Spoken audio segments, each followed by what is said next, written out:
All right, let's call to order the regular council meeting here on Monday, April 17th, 2023. We are at the W.C. O'Neill Arena Complex in the council chambers. This meeting is being streamed through Zoom and Facebook, and of course we have our friends from CHCO television here. If anyone has any questions this evening, in the Facebook chat will not be a question. You do have to email it in. It is pnopper@townofstanders.ca. And Mr. Knopper will make sure to put that in the actual live stream so people can see it there as well. And those on Zoom will also have an opportunity during question period to weigh in should you have any questions on anything pertaining to the agenda this evening. I see that all members of council are in attendance. Councillor Blanchard is attending virtually this evening, so great to have him here as well this evening. And before we get into the agenda, I do want to recognize that we are in the unceded traditional territory of the Beskoto-Magadi people. For the agenda, I will be looking to amend it, but let's get it on the table first. Could I have a mover to approve the agenda? I've got Councillor Heenan, seconded by Councillor Neal. Now that's on the table. There is two things I wanted to add. In your packages, you would have received extra correspondence. One is regarding a staff report and direction on PID 15203359. So I'll be looking to add that under new business. And also there is a motion regarding the disposal of waste receptacles, which again will be under new business. So I'll be looking for someone to amend the agenda, and it is important to note it is on the agenda, but we will be going into closed session as per section 68(1)(f), which is regarding legal opinion or solicitor privilege information. So council, could I have a mover to amend the agenda? I got Councillor Harland and seconded by, I'll give that one to Deputy Mayor. It was close, Councillor Hurdle. So Deputy Mayor has seconded that. Is there any other changes or anything regarding the agenda? Okay, I'll call the question. All in favor of approving the agenda, please signify by saying aye. Okay, that has been amended and approved. Do I have to go back and approve it now, or am I good? All good? Perfect. Thank you. Sometimes when you make a change, you have to go back and approve it after.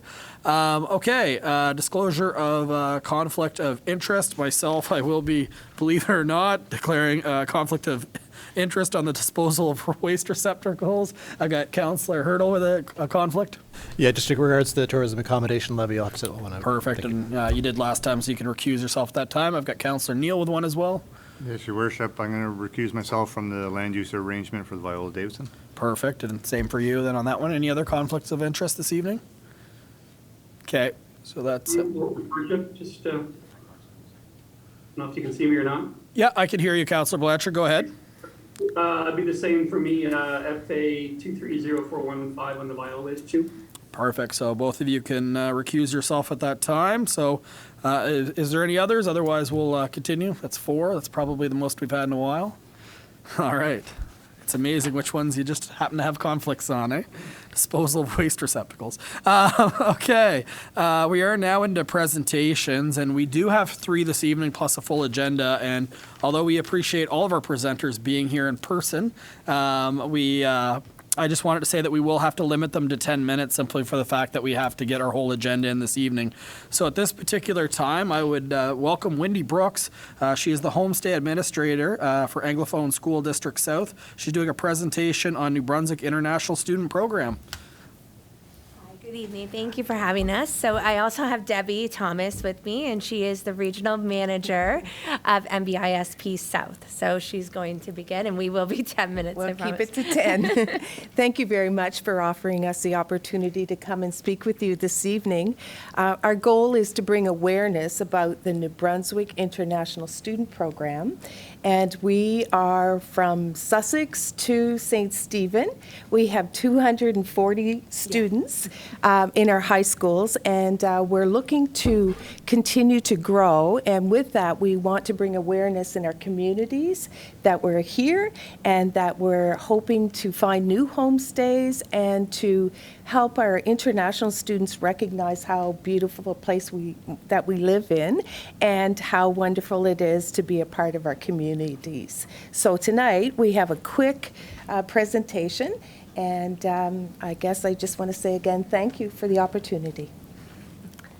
Okay, so we are going to quickly go through these slides.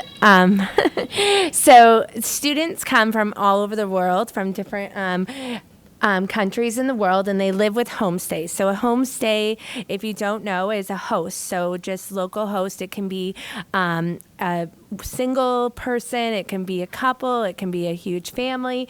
They just get a criminal record check, and we go through an application process to make sure all is good, and then they can be a homestay for us. They attend public schools, and they also do volunteer work throughout our communities, and they join extracurricular activities throughout our schools and our communities. So we try to give them a true Canadian experience.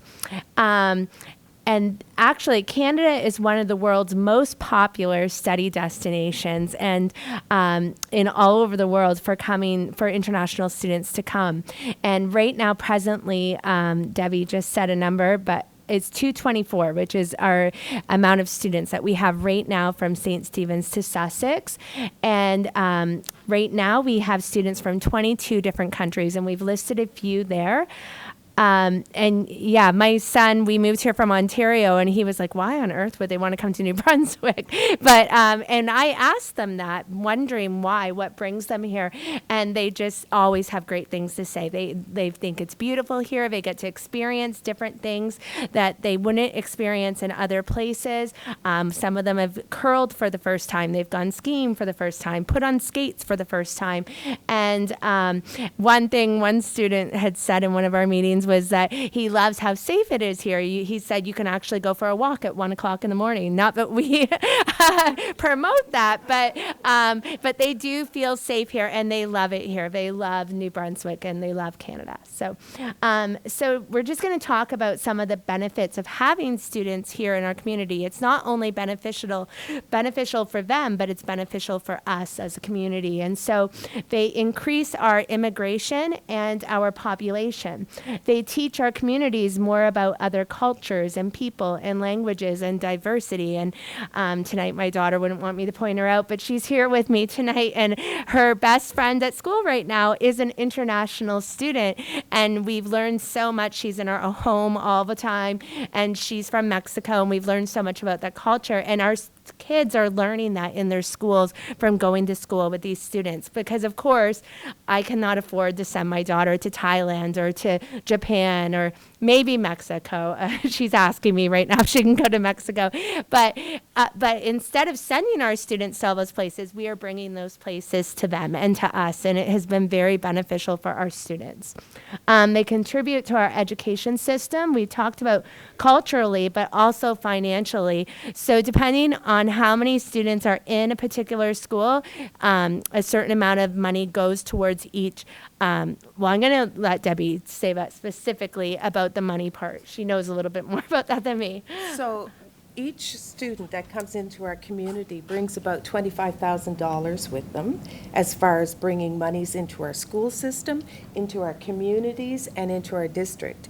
And the beauty of the monies that go to the school district, or to the actual school, it's not money that's already designated.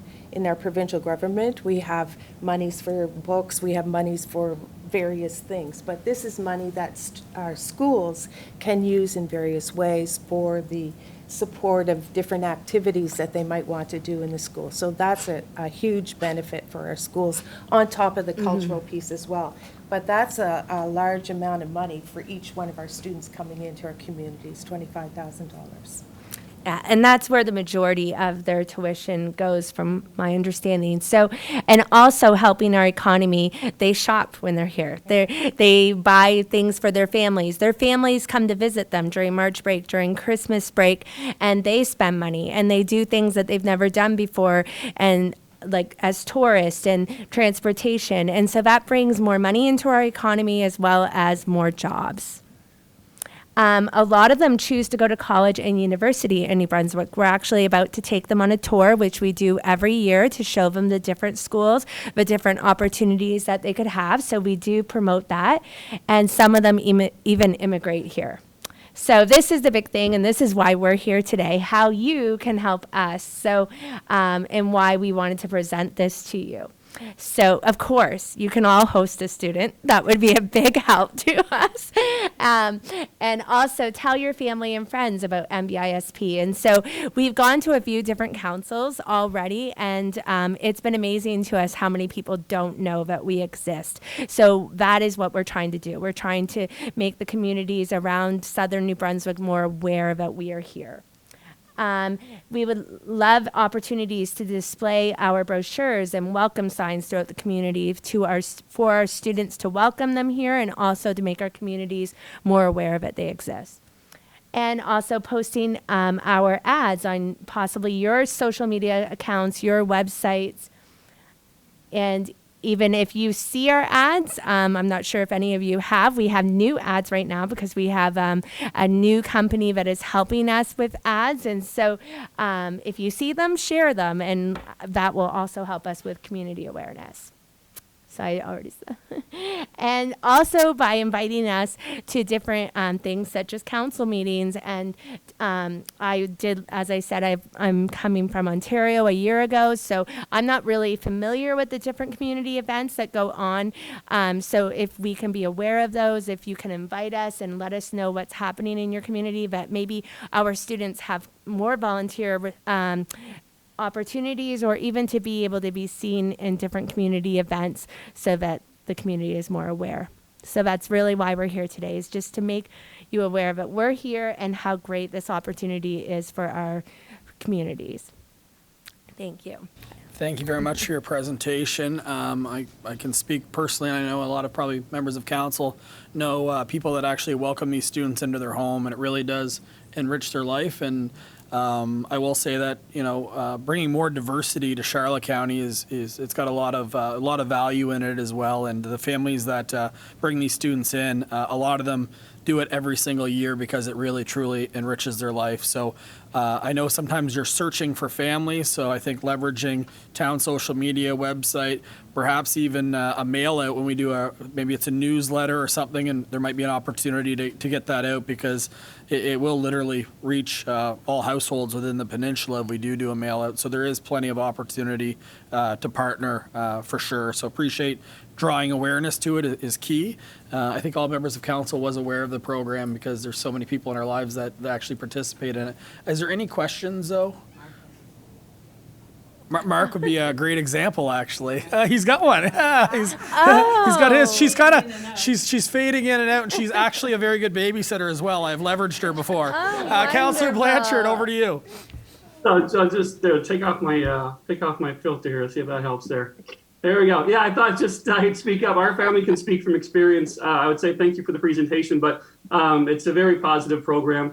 We've had 7 students over the years, and it's been great for our family. This is our most recent student there. She's been with us since September. This is Leve. She's from Madrid. She's with us until the end of the year. And as much as I kid about it, as much as I kid with her, to the contrary, it's been another really positive experience for our family. So kudos to everyone, and thank you for the presentation. Oh, wonderful. Thank you. Thank you, Councillor Blanchard. Councillor Harlan. Thanks for the presentation. Thank you. It's nice to see you, Debbie. The other hat I wear is I manage the Wellness Center at the other end of this building.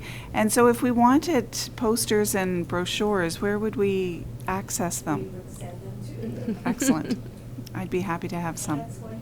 Yeah. Yes. I think you have my email, and I can also give you Debbie's as well, and then we can get you anything you need. Yeah, Wonderful. Paul can Thanks. circulate that as well. Yeah, Mr. Knopper can. Thank you. Any other questions? No, but thank you for the presentation. I know a bunch of your students went up to Kingsbury Garden for the pumpkin pie eating competition, and someone was wondering how I was able to have 8 countries represented. It was because all the students went up. They thought it was a legitimately Wonderful. international competition. So anyway, That's all good to seriousness, hear. thank you very much for your presentation this evening. Thank you again. The next presentation will be with our town planner, Xander Gopin. He'll be making a presentation on Amendment MP 20-07 to the Town of St. Andrews Municipal Plan, MP 20-01, which is for Henry Hansen. It's PID 01325505, which a lot of us know as the corner on Rose Lane. Mr. Gopin, good to have you in person. Thank you, Your Worship. About a month ago, I thought he was online and he was in the room with us, but the floor is yours, sir. All right. So this is a public presentation based on a requested municipal plan amendment. Go to the next slide. And I wasn't sure if Mr. Hanson was going to be here, but he is here. I don't know if there'll be any questions that he would be able to answer, but it is always good when the applicant is present. So currently, this is an unserviced 13.5-acre lot abutting Bar Road and Rose Lane, although due to some complications with Rose Lane, it's not a street that can be fronted on. It's a strange situation. It's currently in the estate residential zone, which is kind of a large lot residential zone, and it does allow for a proposed subdivision that has been submitted for that use. But there's some municipal plan policies and map aspects that would make that currently not possible, and hence the amendment.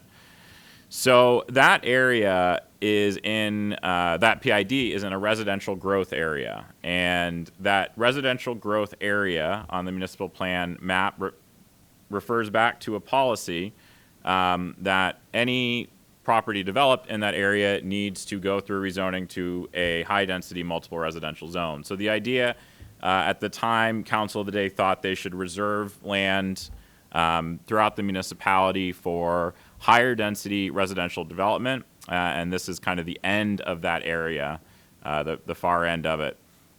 So in order to have a one-lot subdivision for an estate residential use, what would be a single-family home, or there's a few other things you can do there, but none of them would be a high-density development. So therefore, that one-lot subdivision is not currently allowed because of the municipal plan. And there has been some back and forth with the applicant and with the applicant's agents on trying to get a plan of subdivision that meets the town subdivision bylaw, and we finally did get there. And so we had to table something, I think, a few weeks ago, but we're here. So both this lot and the remaining lot would have frontage on Bar Road, so the Rose Lane thing is not an issue. And the next few slides are just some images of the lot. You may have driven past it before. Go down to the street view. I think there's maybe a few less trees there now. Keep going to the zoning. It's a state residential, as I said before. The next one is the municipal plan map, and you can see the property highlighted in red. It's, as I said, the end of that residential growth area. And the next map is the site plan that was submitted for the tentative plan of subdivision, and that subdivision can't happen until the municipal plan is amended. And on the next slide, this is the basically map for the municipal plan amendment, which would remove that portion that's to be subdivided from the residential growth area. And the next slide talks about the municipal plan policies. Basically, I went through this already. It talks about the map and how it's this residential growth area, and it talks about what that growth area is supposed to be, what the process is for developing in that area. So I don't need to go through that word for word. And what's, I think, important for council to consider is how this would affect the entire residential growth area. Is it compromising that whole area, or is there still that potential there? In my opinion, there is still that potential. There's road frontage, so it could be accessed. There's not always, but there is the potential for Rose Lane to be widened, which would allow for more development there too. This plan doesn't impact that. And the remainder would still be regulated by the residential growth area. I know I've talked about development scheme bylaws before. There's always the opportunity for council to give private landowners and developers a bit more direction with something like that. And this has been a challenging lot to develop. There's been lots of discussions over the years. And so something council can consider for the future outside of this amendment is what could be directed for the rest of those lands if that's something council does want to get involved in. But for tonight, it's really just about that one PID being removed from the area, and it's to facilitate a one-lot subdivision, which I believe the lot would be sold, and as an estate residential lot could be developed for a single two-family or three-family home. So that's pretty much it. Thank you very much, Mr. Gopin. Is there any questions from any member of council regarding this presentation? I know we did have it in our packages last meeting, and also I do note that Mr. Hanson is there in case he would like to answer any questions that are before council. Any questions? Okay, I'm seeing none. We did have the material in advance, so I've had time to review it. So thank you very much for the presentation. It is important to note that that is a requirement for us to do the presentation as part of the process. So we'll be going through the next steps at the next regular meeting. So thank you very much, Mr. Gopin. Welcome. You might as well stay close because I'd like to introduce the next presenter. It is Xander Gopin. He's a senior planner. He's doing a presentation on the processes for planning review and adjustment committee procedures and the assessment in planning appeal board. So council, I just wanted to hit that home that I know that there is a specific development that a number of people in the community are interested in, as well as I've had members of council approach me about council having direction on that. I just wanted to, again, bring home that because this is a legal process, this is about the process and not the decision itself. So our planner will not be able to answer any specific questions about that this evening, and neither will council for that matter. But council, we will have a conversation, but it is a closed session item. So with that being said, I think it is important to get the understanding of all council of this because we haven't had really much in front of us on this, either the past council or this one. So thank you very much again, Xander, for being here, and we'll pass it over to you. Thank you, Your Worship. Yeah, and I appreciate that preamble. As someone who will be a potential witness for the appeal board, I really can't speak about that specific case at all.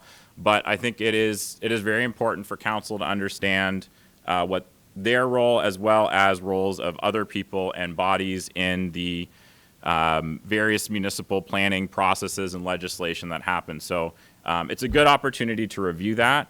It's good for myself, it's good for council, and I think while I can't speak about the case directly, it will hopefully help people feel like there is a process that is being followed.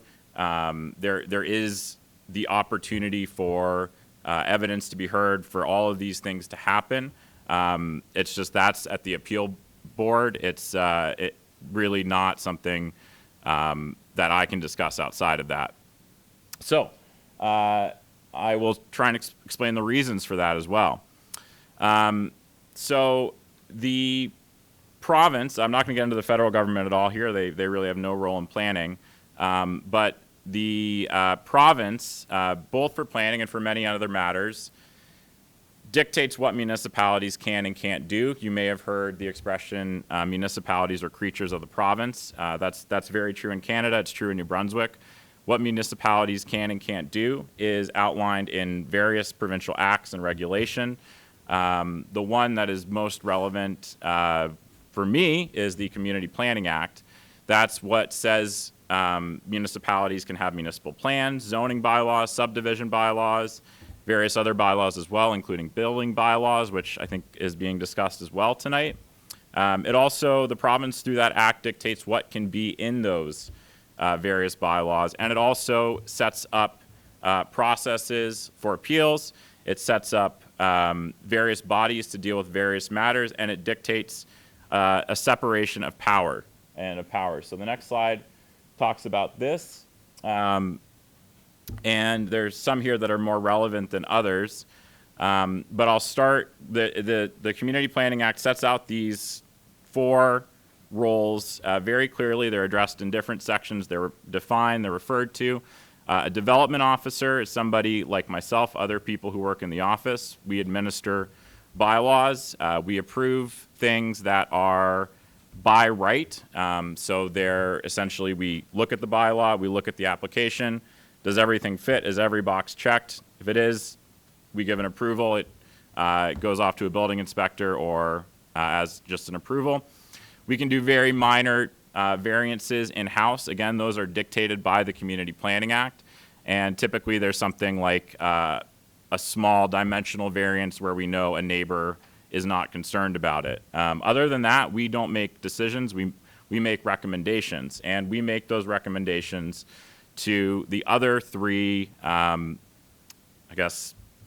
powers involved in planning decisions. So PRAC or PAC, they serve very similar functions. They're given the same types of powers. The way that they're set up, slightly different. One's a committee of council, one's a committee of the Service Commission.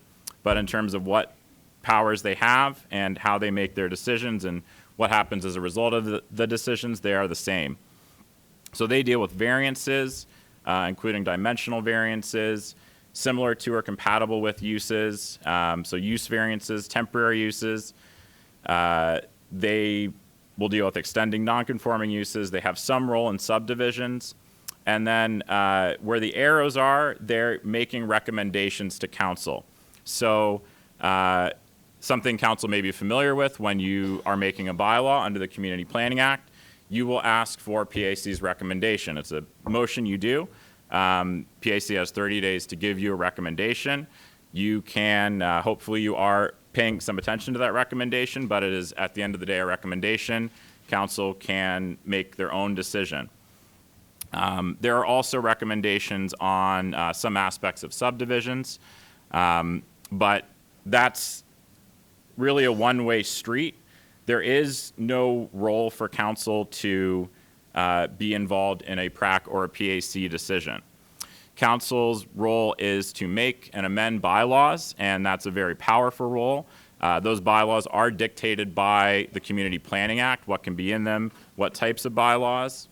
At least as far as planning goes, there's other acts like the Local Governance Act that also impact what the municipality can do. But when you make your municipal plan, your secondary plan, zoning bylaws, subdivision bylaws, that's very clearly council's power. You ask for your recommendations from PAC, but you make those bylaws, you amend them. I will give you recommendations, but that's as far as my role goes there. There's some other bylaws from other acts, local governance. There's building code, administration, heritage conservation. If you ever, if we ever get to a heritage bylaw, that would be under the Heritage Conservation Act. And then you amend your bylaws. So we already heard a municipal plan amendment presentation. That's part of the amendment process that you're following. So you'll ask for PAC's views on that.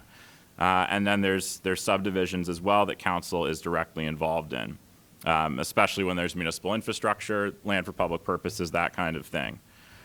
The province is really at the top of the hierarchy, as you could see in that pyramid. And as I've said before, they're really dictating what municipalities can and can't do with their planning legislation. There may, I think there will be statements of provincial interest. These will be kind of very general planning legislation that all other planning bylaws will have to conform with. They deal with rural districts. So if there's rural plans or rural plan amendments in rural districts, those are provincial regulations. So they are amended and made by the province. And then what I'll speak more about is it's the province's responsibility to handle appeals. And that doesn't mean that it's the province, the government that's doing it, but they have set up a clear process and clear roles for how to do that. And that's the Assessment and Planning Appeal Board. And if there are appeals of that body, the province is still involved. Those go to the Court of King's Bench. So just like any other legal matter, you can continue to appeal it, and that can go all the way to the Supreme Court of Canada with a planning matter. So the next slide, please. So I know there's been some questions. Is the appeal board a body of the Service Commission? No, it definitely is not. It's a appointed body of the province. It's made up of a chairperson who represents the whole province, 3 vice chair people who represent the whole province. They must be lawyers with 5 years of good standing. And there's also appointed members, maybe not lawyers, but they represent the various regions. We're in Region D, all the way from St. Stephen to Sussex. So the chairperson will likely be the same person throughout the province, but The other appointed members, they try and have regional representation, but that doesn't necessarily mean St. Andrews. I don't know if there are any members from St. Andrews. That's the appeal board. They do their thing, but they're a bit of a black box. So I'm trying to give you an overview as best as I can, and I know that the town staff has also reached out to the chairperson, which is a good thing to do as well, to get their feedback. But for a specific case or a panel, you have a chair and up to 2 other members from the region. They do want local representation as much as possible. And the panel considers facts. That's really all they're considering. They look at evidence. They look at the matter of the case. They hear representations from witnesses, people who have made the appeal, the people who are being appealed, folks like myself who were involved in that decision. And they're not acting on behalf of the government. They're not acting on behalf of the Service Commission, of a municipality. They're really a judicial body looking at facts and laws and how have those things worked or how have they not worked, and then they make a decision based on that. So they're not civil servants. They're not paid by the province. They get a very small honorarium and stipend, but it's a completely apolitical role. So next slide. Sometimes they're referred to as quasi-judicial. The more I've come to understand them, I would say they are judicial. An appeal is, it's part of a legal process. As I said, it can go all the way to the Supreme Court of Canada. There are some famous planning law cases, at least famous for people like me, about things like oil spills and shark fin soup. So they go all the way up and are very legal in nature. They're only concerned with evidence. They place limits on what is acceptable. I've already made numerous submissions to them. Appellants and appellees will make submissions and be called to give evidence. They can make inquiries under the Inquiry Act to request additional information. And you don't see submissions from non-involved parties. There's no amicus briefs, no kind of friend of the court type of thing from parties that are not directly affected by the case. So they're apolitical. And to that point, if a council was seen as pressuring a PAC, there might be grounds for appeal in that decision alone. It's really supposed to be, these powers are separate. The PACs are not supposed to be political. There's a reason the Community Planning Act has separated these powers to the extent that they have. And as I've said, it can go all the way up to the very top. So I can't really speak about the case, but I hope this has made it clear that this is just the beginning of what could potentially be a long process. And I know that people would like decisions and answers sooner, and it's taking a while. I would like it to go faster myself. But there are people who are very qualified to deal with this who will be dealing with it. And I think council and the public should rest assured that this matter will be dealt with, and it will be dealt with competently. And that's really all there is to it. Thank you very much, Mr. Gopin, for the presentation. I have just a couple general questions, and I'll pass it over to other members of council in regards to the procedure. When a PRAC or a PAC approves something subject to terms and conditions, who ultimately is the body that makes sure that those terms and conditions are upheld on any decisions? So they are like a bylaw. So it's up to the body that is enforcing that bylaw. So if you're inheriting a rural plan in that area, it's going to be the municipality. So the municipality themselves would be, okay. Yeah. And if there is anything that's contrary to terms and conditions, what options does the municipality have? Is it a civil issue at that point, or is it an issue where the municipality could shut down an Airbnb, for example? It's like a bylaw enforcement matter. So like the other bylaw enforcement matters you deal with, It's like I think the Airbnb that you referenced, it would be a municipal process, not a civil one. Because usually with a bylaw, you have like fines that would be Yeah. set up, but in this particular case, you probably don't. Would that be It's under the something? Community Planning Act. Okay, so it'll lay it out for us what Yeah. the fines would be if it was contrary to term. Okay. Yeah, it's not a process I've ever been super involved with, but there are some other enforcement matters I think the municipality has been involved with. That would be a good reference. Perfect. And I don't have a lot of experience with this process. There's actually in my 6 years in council, only been maybe a couple times it's even been referenced.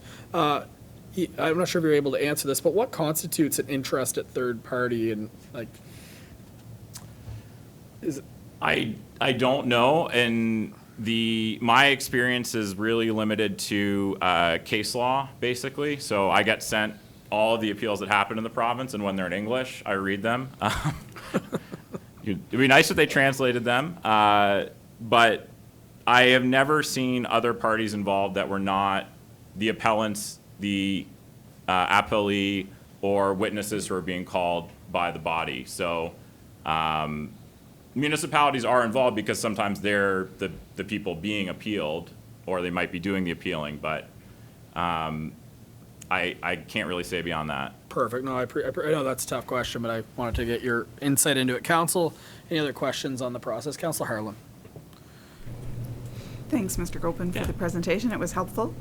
I just have two questions. One is, when it comes to the appeal board making a final decision, is there a time frame on that? Because I will say this, holy Lifton, because this has been a long process just to get a date. And so the whole process, there's no time frame by which the appeal board is required to have a decision made and provide that decision to community.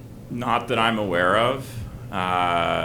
It's not anything in the Community Planning Act. I've read through the APAB Act, and there was nothing I saw there.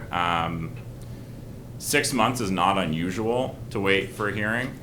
To wait for a hearing. And Yeah. what's your experience in terms of waiting for a decision? It really depends on the matter. Sometimes, really, I haven't been involved directly in a lot, and it depends on the complexity.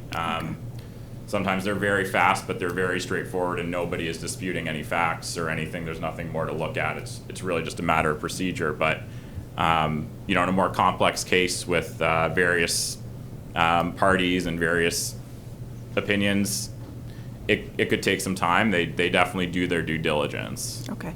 And my second question is related to the interested third party. So if an interested third party were to submit a letter, that could be, I'm assuming that could be done, and then the appeal court or the appeal board determines whether or not it is to be heard or Yeah. reviewed or. Exactly. Right. Okay. Yeah. They have they set their own kind of Right. their own body. They make their rules. They're governed by acts, but I believe they have their own rules and of procedure and operating. Okay, great, thanks. Yeah. Thank you, Councilor Harlan. Any other member of council? All right, well, thank you very much. You're very welcome. Mr. Gopin, appreciate the presentations this evening. And I know there's a few other items that are pertaining to you, so you'll be at the end of the table for us. So thank you very much. The approval of minutes previous meeting, we did that last, so we are into communications. Let me just scan ahead to my package. So the first one is actually proclamation. It is that Council of the Town of St. Airs proclaims the month of May 2023 be known as Lyme Disease Awareness Month. So I'll be looking for a mover for that proclamation. I've got Councilor Gumashell, a seconder. I've got Councilor Hurdle. Discussion on that proclamation. Okay, seeing none, all in favor of approving that proclamation, please signify by saying aye. And that's everybody. So this is the Town of St. Andrews proclamation for Lyme Disease Awareness Month for May 2023. Whereas Lyme disease is one of the fastest growing vector-borne illnesses in the world, and whereas the population of ticks, the primary vector for the transmission of Lyme disease in New Brunswick and other parts of Canada, is growing and expanding in New Brunswick, and whereas the number of New Brunswickers suffering from Lyme disease is increasing from one year to the next, and whereas awareness plays a key role in making this disease known to the public, as well as the steps to take prevent contracting the disease, and now therefore be it resolved that the Town of St. Andrews hereby proclaims May 2023 as Lyme Disease Awareness Month, and now therefore I, Brad Henderson, Mayor of the Town of St. Andrews, support the proclamation of Lyme Disease Awareness Month for the Town of St. Andrews, and signed on Monday, April 17th, 2023, and the witness whereof I have set my hand and caused the seal of mayoralty for the Town of St. Andrews to be affixed here too. So very relevant, relevant proclamation in our particular community. So thank you very much, Council. The next one is a request. It's from the Huntington Society of Canada, and it's a request to light it up for 2023. Huntington disease is a fatal genetic disorder that has no cure. HD is often described as having ALS, Parkinson, and Alzheimer's all at the same time. Sites across Canada are helping us raise awareness for HD and juvenile HD by lighting up in blue and purple respectively. And they're wondering if the Town of St. Andrews will help us raise awareness for HD by lighting up Water Street, King Street. In this case, it would be Town Hall in blue and or purple for one or more days in May 2023. So Council, just looking for consensus if that is direction for staff, if that is okay to do so. Anyone contrary minded? Didn't think so. So it is good to draw awareness, but council is fine with staff discretion on which days that would be. And the last one under communications is we did receive a letter, well written, very well written from Kim Reeder. It's regarding the small modular reactor presentations. And if you give me a quick second, I will just a lot of good information, but what she is wondering is that using this letter to ask council to pass a motion to write a letter of support by May 1st, 2023 for a request to the federal government for the ARC 100 SMR to undergo a federal impact assessment under the Impact Assessment Act, IAA. So council, looking for a little bit of direction on this one. We did not send any request in support of it, but I'm looking for some direction from you. Personally, being completely candid and honest, I don't understand enough about it to personally have a view one way or another. But if any member of council feels strongly and would like to speak to this, I think it would be the appropriate time now. But again, no letter has been sent on this. I do think a particular request like this might be better for the Regional Service Commission, as it has greater impact on all communities around versus just it being a St. Andrews municipal issue. But over to you for any opinion if anyone would like to see us go ahead with that. Okay, I'm not seeing. I think that would, excuse me, Your Honor, I would like to think that that would be a wonderful thing to put it up to the RC level and see if they could take it forward. Okay. Anyone feel contrary to that? That would be. I'm not seeing any, so that will be the recommendation that I follow, Council. And again, it is tight timeline, but if anyone feels contrary, feel free to pull me aside or whatever to discuss about it further. But there is, it's definitely, I know you all have, but the letter in our, with the background and all of that is very, very good knowledge for that, because we did hear from NB Power as well on that project. All right, so that is it for communications. We did the staff report and financial report last time. So we're in the introduction, consideration, and passing of bylaws and motions. The first one is under Deputy Mayor Akaji. It's not a motion, but it is the review and discussion of significant capital projects. I think it would make sense to pass it over to our CAO, Mr. Spear, at this time to comment on that. Thank you, Worship. Council, I'm not going to go through the whole report as it's a bit lengthy, but I guess for those listening and in the audience here, that we've got some significant capital projects that we're looking at over the next few years. Ones that currently, the biggest one, of course, is the update of the wharf and Market Square, which could have a combined value of about $8 million.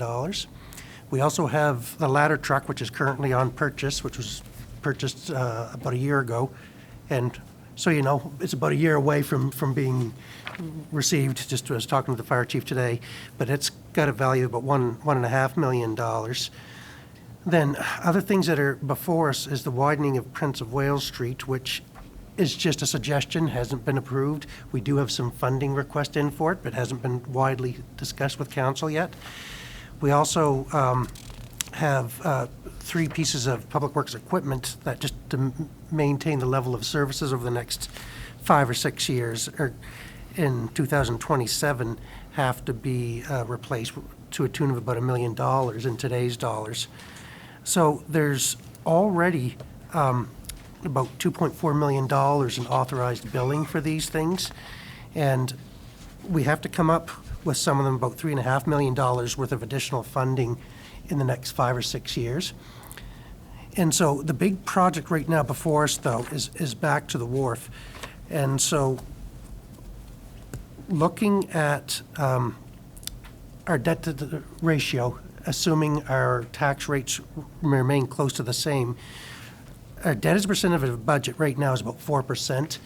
If we do all those projects by the end of 2027, it'll be at 8%, which by the provincial standards is still healthy, but I'm not sure if it's something I would recommend. There's 2 different things.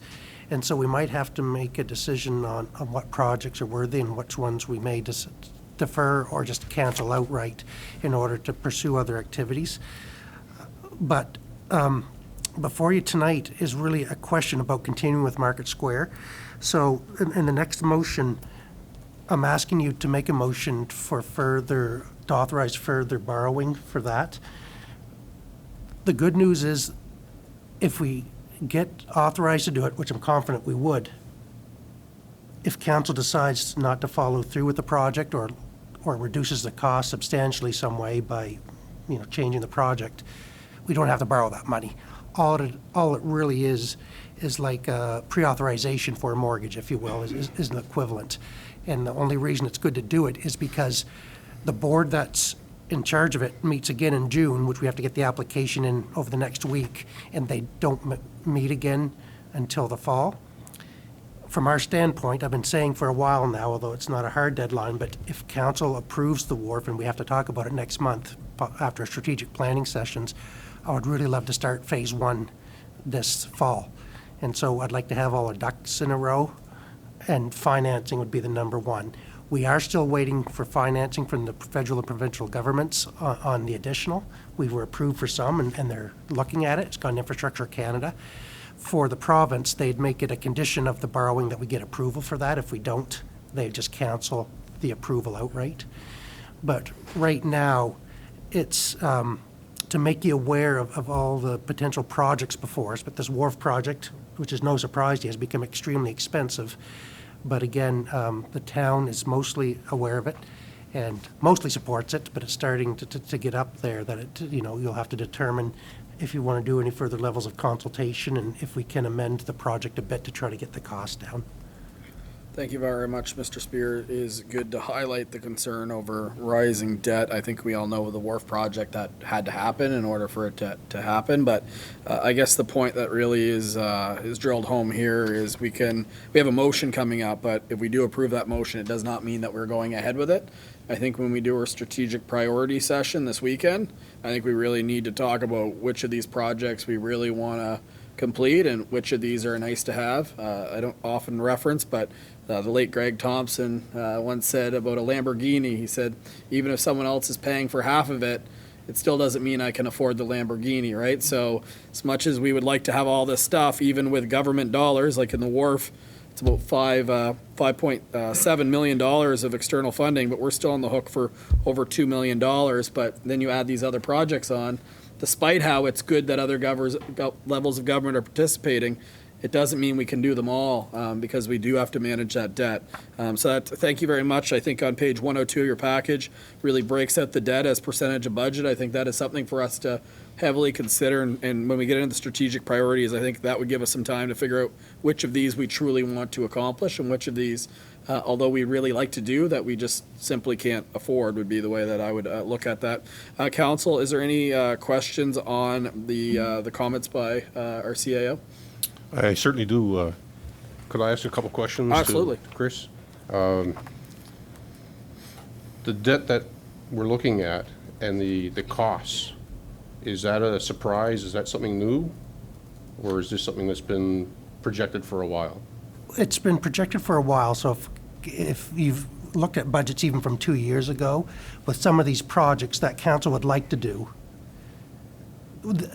we've been warning them, or advising them, might be a better thing, that the debt load will be significant, and that, well, the province would probably approve it, because what I wrote in here is that the province, they think a healthy municipality can carry about 10% of the budget in debt, and they don't worry too much about it. The the provincial acts allow up to 20%, but they really make you beg for it, anything above that. And for any new recreation projects, they have concerns if it's a core service. So let's say you had 8% borrowing, needed another 4% for a new fire truck, just as for instance. They'd be more open to that than if you decided you wanted to build, I don't want to pick on anything, get a new ferry to drive around the point 5 times a day or something that's not necessarily part of the core services of the town. And so they'd look at different things like that. Again, even potentially doing all of these, we're still deemed to be in a healthy position, but it's still a significant increase in the debt load that the town has traditionally carried in the past. So we projected, you've projected this 3.5 million in debt for a couple of years? So original cost of the project was $5 million in 2019. When we re-looked at the estimates 2 years ago, it jumped up to $8 million. So that is a new piece of the pie that has come on. So if 2 years ago it's at 8 million, and with the outlandish increases that we've seen even in our own town here, how do we even theorize that the new price for like the wharf would be 8 million, 10 million, 12 million? How do we even start talking about a project when we don't have a current cost?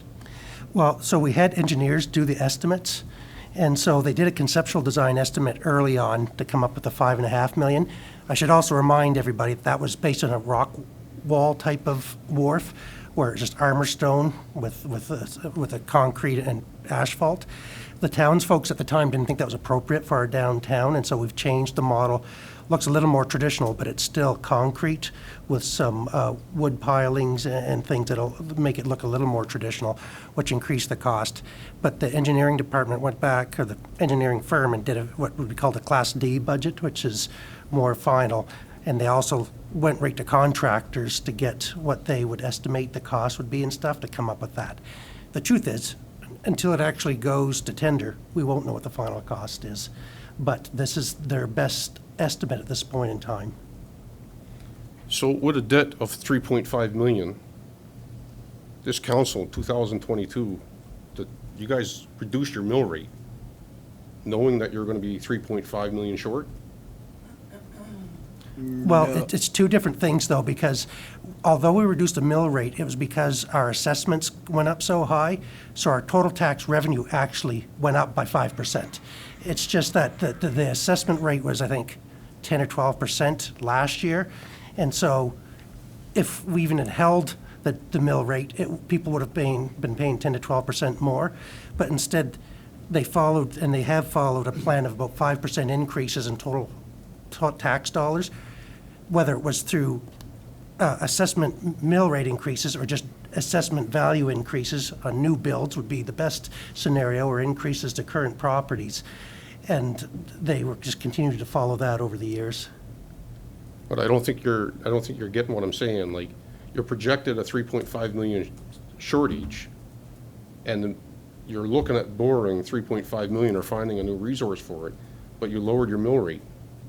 Yeah. You lowered your tax base, you lowered your tax rate, and now we're in a situation where we're looking for 3.5 million. Yeah. So I can go ahead, Mr. Spear. So when you have a capital project, you don't pay for it necessarily in the year that it's incurred. Like if you build the wellness center, for example, the town's portion, you don't fund it in that year. Just like your own house, you do pay it back over a period of time. So the mill rate in the town of St. Andrews did go down. It's important to note that the municipality itself did not set that mill rate, that it was done by the province of New Brunswick.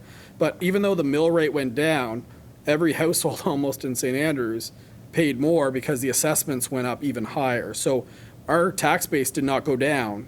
Take Shamcook Bayside out of it, our tax base still went up over 5%. because of the assessment value. So versus the current taxpayer getting hit with an assessment of 15% or 20% plus us upping the mill rate, what we did is we took it down, so it's a more manageable number. But it's still, if you look at the average bill in the town of St. Andrews over the last 8 years, every year it has, for the average payer, continued to go up. So we have grown our tax base consistently. It's just how much is too much to grow when you look at how challenging times are.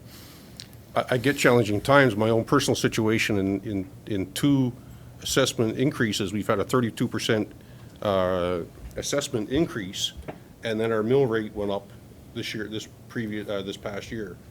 So not a lot of sympathy if we're looking at a deficit and borrowing 3.5 million. Yeah. But whether we up the mill rate or not, you're still going to have a 3.5 billion. It's not going to pay itself back in 1 year. You're going to have to borrow money to fix this wharf. We can't recover the 3.5 million in 1 year, but I get your point. You think we should have held it the same, knowing that we have a debt ratio going up. That would be something for council to debate. How much is too much to expect the taxpayer of our municipality to increase in 1 year? So, and it is important to know that you look at these debt levels, and they did project it for the next 5 years, but we see those fluctuate. Sometimes projects are paid off and it dips back down. It's all over the amortization length of time that you're paying it. So this is not, these numbers are, to your question, are not a surprise to the town of St. Andrews. We knew to fix that wharf because of, even with a government contribution, $2 million is a significant amount of money. $1 million is a significant amount of money I'm for glad a to hear you small say that. community. So these decisions haven't been lightly, but the truth is, as we debate these decisions, the price tag has continued to go up. And to your point, there's a lot of things that need to check the box in order for this project to happen. I wouldn't be surprised if when we go, we don't hear that the price went up again, because that's what we're experiencing. There is certain things as a municipality that we had to do. There was a study on birds underneath the wharf. There was First Nations consultation. All these things are definitely required of good things, but over the course of us working on it, and what happened during COVID is that's where these new estimates have come from. Originally, we thought it was 5 million. Now it's 7.8. Not all of our funding partners want to pay the difference. We were fortunate where one did. Was it RDC, or is it? Infrastructure Canada. Infrastructure Canada, rather, they upped it, but they didn't up it for the same percentage. So it's straight up. We're not the only municipality. You go around municipalities across New Brunswick right now with the cost of things. Municipalities are going to have to be very, very smart to make the dollars and cents. And we're just talking about capital projects, infrastructure. If you get into our utility fund, it's even scarier right now. So we are going to continually have to look at balancing tax revenue versus what the needs are of this community. And that's why the best thing we could do is actually grow. Growing and seeing these multiple residential units will help grow our tax base, not on the back completely of our current residents. So I hope that kind of clarifies. I see your point, but the taxpayer of the old municipality, and again, this council didn't set the mill rate, but they are paying more. The tax did increase this town. It just, lowering the mill rate had people, instead of paying maybe 10%, might have paid 8% in some cases. Thank you. No problem. Any other questions? Councillor Ware. Yes, I just want to summarize what I think I did. This is really an application for financing. First step in any capital project. I'm sorry. First step in any capital project, and then the costs and the final approval on it will come at a later time. Correct, and council controls the step all the way.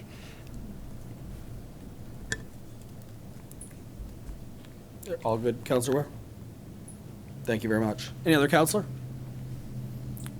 All right, well, that kind of leads us into the next motion. So Deputy Mayor Akerjee, over to you.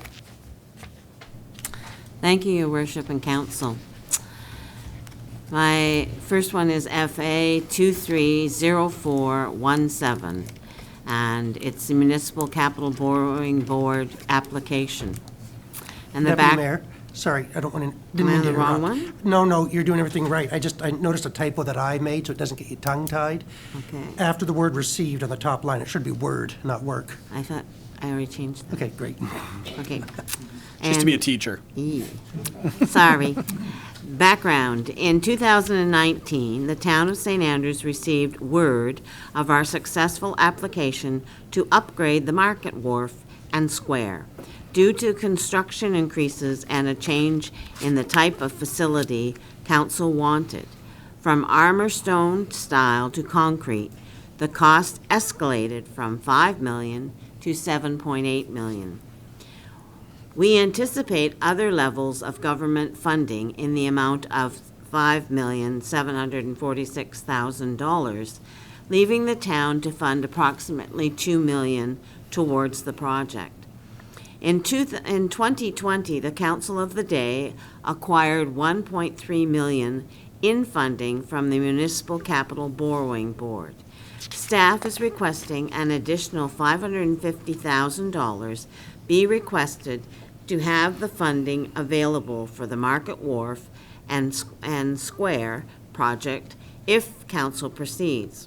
So our motion is this, that the municipality of the town of St. Andrews submits to the Municipal Capital Borrowing Board an application for the authorization to borrow for a capital expense for the following term and amount. And it says the purpose is the Market Wharf for $550,000, and the term would be for 25 years. And I so move this, Your Worship. Thank you, Deputy Mayor. Could I have a seconder for that motion, Councillor Harland? And this one is open for debate. Okay, call the question. All in favor of approving this motion, please signify by saying aye. Aye. That's everybody that has been carried, and we are on to the next one. And I think there is a couple of conflict of interest, so we'll give just a moment for the impacted individuals to recuse themselves into the washroom. It's going to be crowded in there. Just you? Oh, yes, Councillor Neal's. Hopefully it's not occupied. Councillor Neal's on no, Councillor Blanchard's on Zoom. Yeah, he shut his camera and Shut mic his off. camera. I think we're good, Deputy Mayor. Okay, so FA 230415, and it is land use arrangement for Viola Davidson, Department of Fisheries and Ocean, Government of Canada. The background is this: with the ongoing use of the Market Wharf by the Department of Fisheries and Oceans, DFO, they are seeking a land use arrangement, LUA, to formalize a longer-term use of space. Provided is a draft copy of the LUA that has been in development between DFO and the town staff.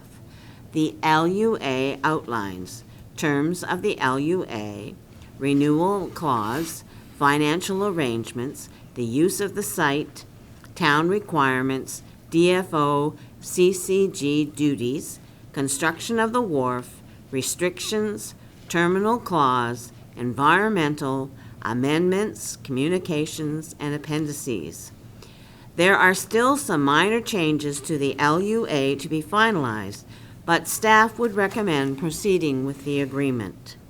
So the motion is this: that the Council of the Town of St. Andrews approve the land use arrangement for the Viola Davidson with the Department of Fisheries and Oceans, Government of Canada, and I so move, Your Worship. Thank you very much, Deputy Mayor. Seconder for that one, we've got Councillor, we'll go, that was a close one. You want to give it to him? Councillor Heenan, okay. Oh, you beat you, did he? Yeah. Councillor Heenan seconded. We'll open that one up for discussion. Any, I'll ask Mr. Spear, is there any concern about staff obviously bringing it forward? You support it? Is there anything in particular around the construction, potential construction around the wharf that you're concerned about? It's actually written in the agreement. I see. Your Worship, that if basically the agreement's null and void if we tear apart the middle of the wharf. So they understand the restrictions. It was just for the sake, because of the long-term arrangement that is required, that the minister, the federal minister, or the department felt necessary to get into this type of arrangement.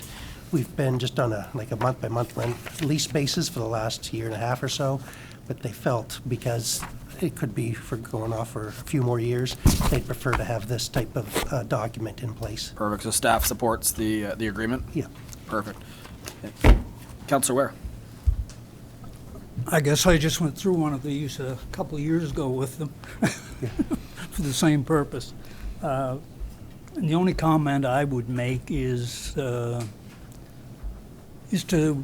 be cognizant of them following through on what they say they will do. That was the biggest problem I incurred. Thank you. I appreciate the foresight.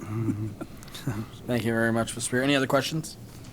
Okay, all in favor of approving this agreement, please signify by saying aye. It's everybody. That has been carried. We'll give a few minutes for Councillor Blanchard and Councillor Neal to reappear.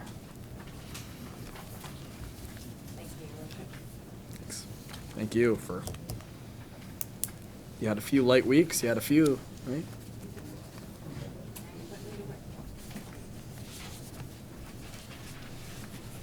We couldn't begin without you. The next portfolio is yours for public safety. Over to Councillor Neal. Welcome back. Thank you, Your Worship. You give me 1 minute just to get caught up.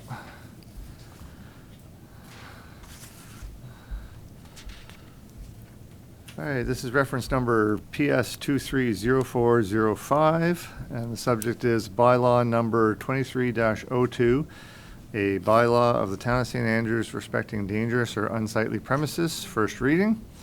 The background reads, with the recent changes from local governance reform, the Town of St. Andrews must review each bylaw and make revisions based on the new entity. Provided for the Council's consideration is bylaw number 23-02, a bylaw of the Town of St. Andrews respecting dangerous or unsightly premises. The bylaw process, again, first reading, public hearing of objections and comments, second reading, followed by third and final reading. The motion reads that the Council of the Town of St. Andrews grants leave for first reading to the bylaw number 23-02, a bylaw respecting dangerous or unsightly premises in the Town of St. Andrews, and I so move. Thank you, Councillor Neal. Could I have a seconder for that one? I've got Councillor Ware, and discussion on this one. We did discuss it kind of last week before we brought it forward. Okay, seeing none, I will call the question. Oh, sorry. Did I miss someone? Councillor Neal. Councillor Neal, sorry, I missed your hand. Is that right? Yeah, I just had one comment, and I think it's just a wording issue. When I was kind of doing a little bit of research with regards to the province's Part 13, I had noticed that they have changed some of the wording with regards mainly to the authorization of bylaw enforcement officers when they're conducting inspections. There's a new revision here basically stating that they can only be allowed to enter a dwelling or dwelling unit upon obtaining consent from the occupant or obtaining an entry warrant under the Entry Warrants Act. And I was just wondering if that's something that might require a little bit of rewording before we move forward with Yes, it. thank you for picking that up. I would have had legal review after this reading, but Yep. thank you for picking that up. I will say I'm thoroughly impressed that you went in and read both of them. I don't think there's any reason why not to proceed, because that's something that we can just add after. But it is good to note for the future revisions. Thank you very much, Councilor Neal. Just making sure I didn't miss any other hands. All good. Okay, all in favor of going to first reading, please signify by saying aye. That's everybody, so we are set for first reading. I will read it by title. This is bylaw number 23-02, a bylaw respecting dangerous or unsightly premises in the Town of St. Andrews. Number 1 is definitions, number 2 is title, number 3 is reference to act, number 4 is inspection, number 5 is offenses and penalties relating to dangerous or unsightly premises, 6 is notice to owner and occupier, 7 is evidence, 8 is appeal, 9 is registering a notice. 10 is offense and penalty for failure to comply with a notice. 11 is power to clean, repair, or demolish. Number 12 is report required before demolition. Number 13 is emergency. Number 14 is offense and penalty for obstruction. Number 15 is recovery of the town's cost, filing of certificate. Number 16 is lien. Number 17 is debts paid by the Minister of Finance. And number 8 is severability? No, severability. There we go. 19 is repeal of previous bylaw, and this was read the first time the 17th day of April 2023, unless someone would like me to read the entire thing in full length. No? Okay. It will be available on the town's website for anyone that is wondering, but this is pretty much word for word from the province of New Brunswick. All right. The next one, Councillor Neal. The second motion is that council of the town of St. Andrews sets the date of Monday, May 15th, 2023 at 6:30 PM through a public hearing of objections on bylaw number 23-02, a bylaw respecting dangerous or unsightly premises in the town of St. Andrews, and I so move. Thank you very much. A seconder for that motion. Got Councillor Harland, I think, beat you on that one again. She's quicker than you. Okay, any discussion on that date for the hearing of objections? Okay, all in favor of approving the date of Monday, May 15th at 6:30 PM for the hearing of objections, please signify by saying aye. That's everybody, so that date has been set. And Councillor Neal, you have another one. Thank you, Your Worship. The second one is reference number PS 230406, and the subject is the RCMP Community Policing Priorities for 2023. The background reads, each year, the Royal Canadian Mounted Police ask Council to provide their top community policing priorities. Community policing, as defined under the Department of Public Safety of the Government of Canada, states it is a philosophy that promotes organizational strategies that support the systematic use of partnerships and problem-solving techniques to proactively address the immediate conditions that give rise to public safety issues such as crime, social disorder, and fear of crime. Once approved, priorities will be provided to the RCMP. Council would like to continue ongoing communications with the RCMP to ensure that community priorities are addressed in 2023. And the motion reads that the Council of the Town of St. Andrews approves the following 2023 Royal Canadian Mounted Police community priorities for the Town of St. Andrews. 1. Drug enforcement, education, and reduction of substance abuse. 2. Increased police presence, including traffic enforcement regarding speeding. And 3. Theft reduction and enforcement. And I so move, Your Worship. Thank you, Councillor Neal. Seconder for that one. I've got Councillor Heenan and discussion. I will say that Councillor Bennett and myself went to the Regional Service Commission priority setting, so for the region, and although they weren't put in writing before us, their three priorities would be drug enforcement, they're looking at repeat offenders, and the third one would be visibility as well. The RCMP uses the word engagement on visibility, but I think most members there were using the word visibility. So they do line pretty closely to what we are, the only difference being, of course, theft reduction, and one could probably argue that a lot of that is repeat offenders as well. So I don't think we're out of sync from the region. I think that's very important.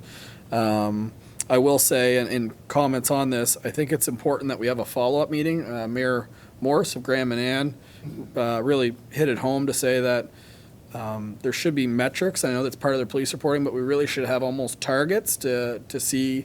It's one thing writing these down, but if you don't have any meat behind it, it's just feel-good statements is kind of what we talked about. So I think we need to come up with an action plan around these other than just have three generic statements of what the priorities are. So you can look at the Regional Service Commission to lead that since they're consistent, but we should, since we have a unique contract for the old St. Andrews, we do have the benefit of sitting down with them for that extra face-to-face time we should completely take advantage of. Any other comments? Councillor Harlan.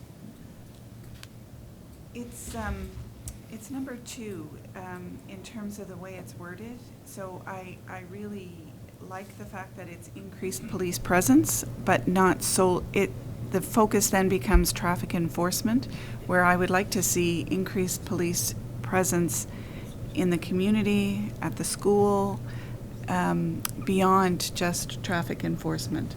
So because it provides a different tone in terms of what we're really looking for.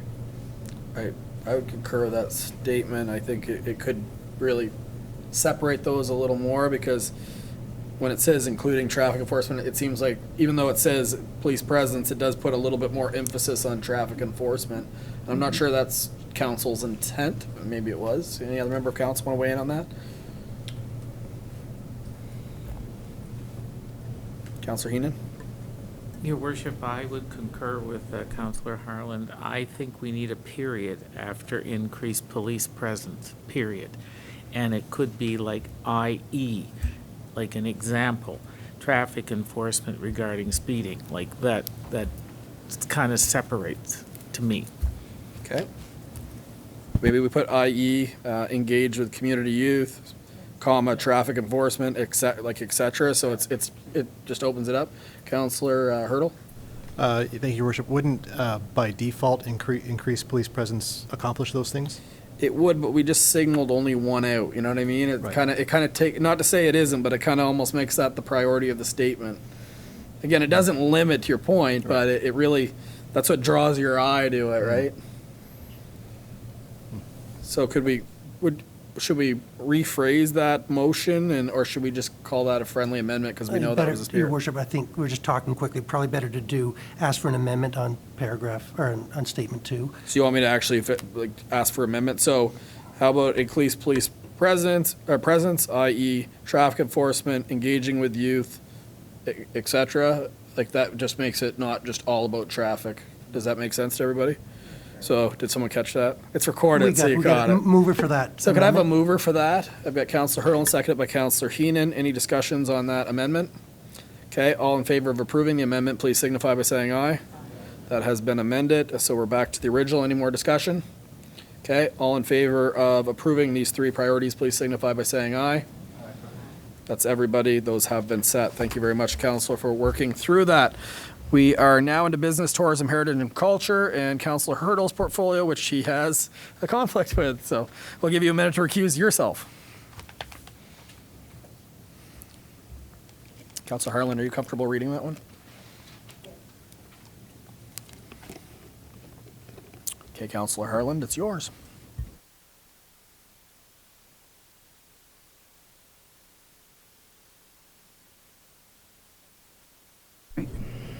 Do I have to start over?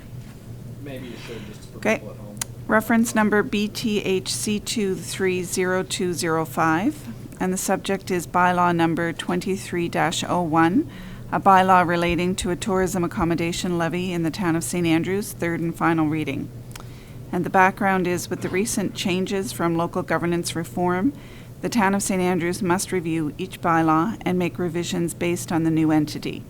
Provided for the council's consideration is bylaw number 23-01, a bylaw relating to a tourism accommodation levy in the town of St. Andrews. The bylaw process was as follows. First reading February 6, 2023. Public hearing of objections and comments March 6, 2023. Second reading April 3, 2023. Third and final reading.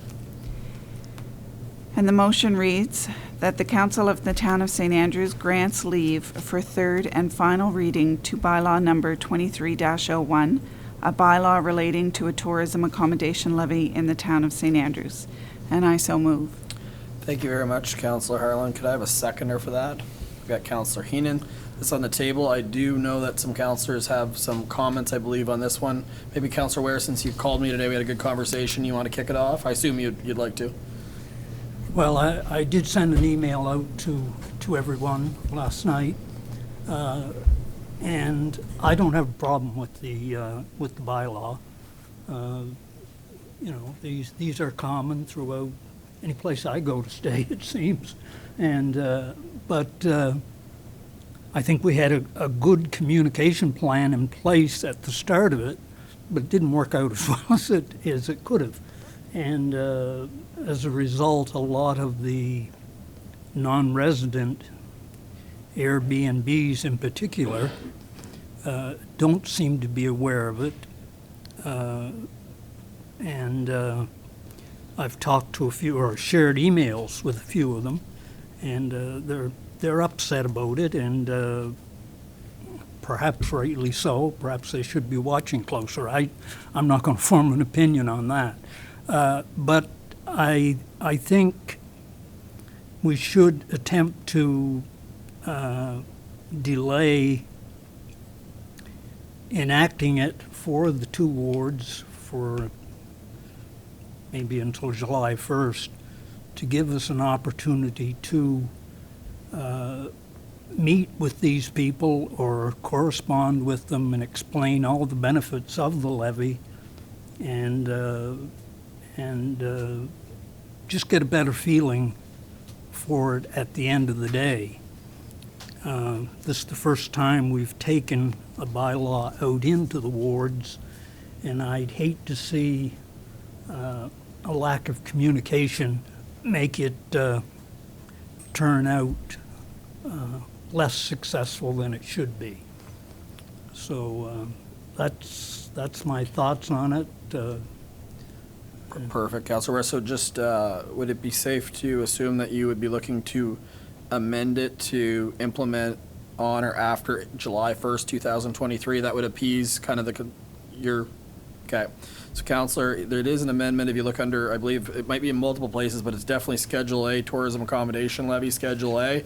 It's under 1.1, the last one, it says April 30th. That would be an amendment to state that as of July 1st, 2023. Keeping in mind that that would be for all, not just Shamcook Bayside wards, because the municipality of St. Andrews, the people that are currently participating, some 50 plus, it is a change from 3 to 3.5%, because they would have had the exact same communication strategy as Shamcook Bayside. And just to add on to your points, you know, this was something that's been talked about since January by council. It's obviously been on CHCO, it's been advertised, it's been on the town website, social media, in front of the board, in front of the arena, or in front of the town hall.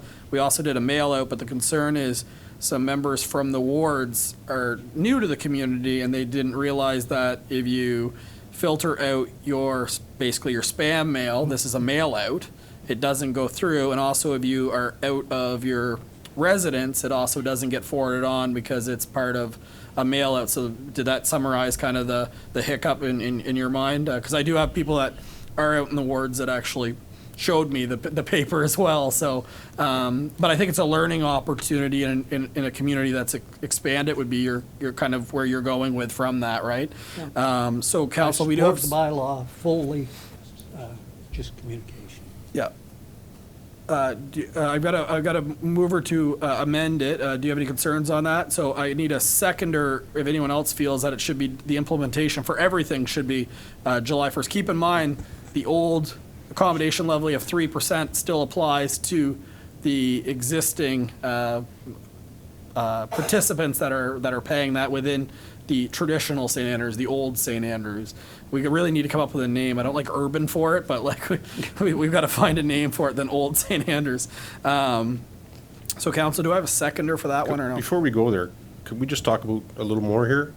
We can, but first I'll see if I have a seconder on that, and then we can, because we're going to go back to debate on that as well. So do we have a seconder for that delay? I'm not seeing one right now. Okay, Councillor Neal, a second that maybe to get it on the table.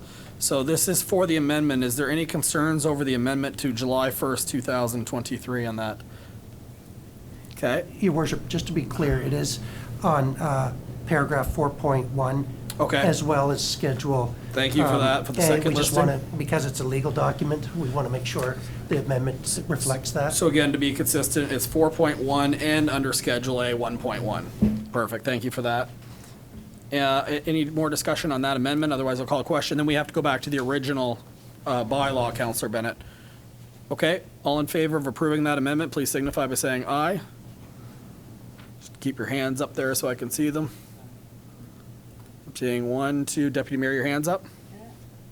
Yes, 3, and all opposed, just got 1, 2, 3, 4. And Councillor Blanchard, I don't know if I saw your hand either way. He voted. Is he I was froze? in favor. I was in favor of the amendment. 4-4. So I guess this means that I actually get to split a tie. Myself in a new community, the bylaws implement it. I myself will respect the July 1st. It's important to note that, so I'll be voting in favor of the amendment. It's important to note that majority of the funds collected for this will be July 1st.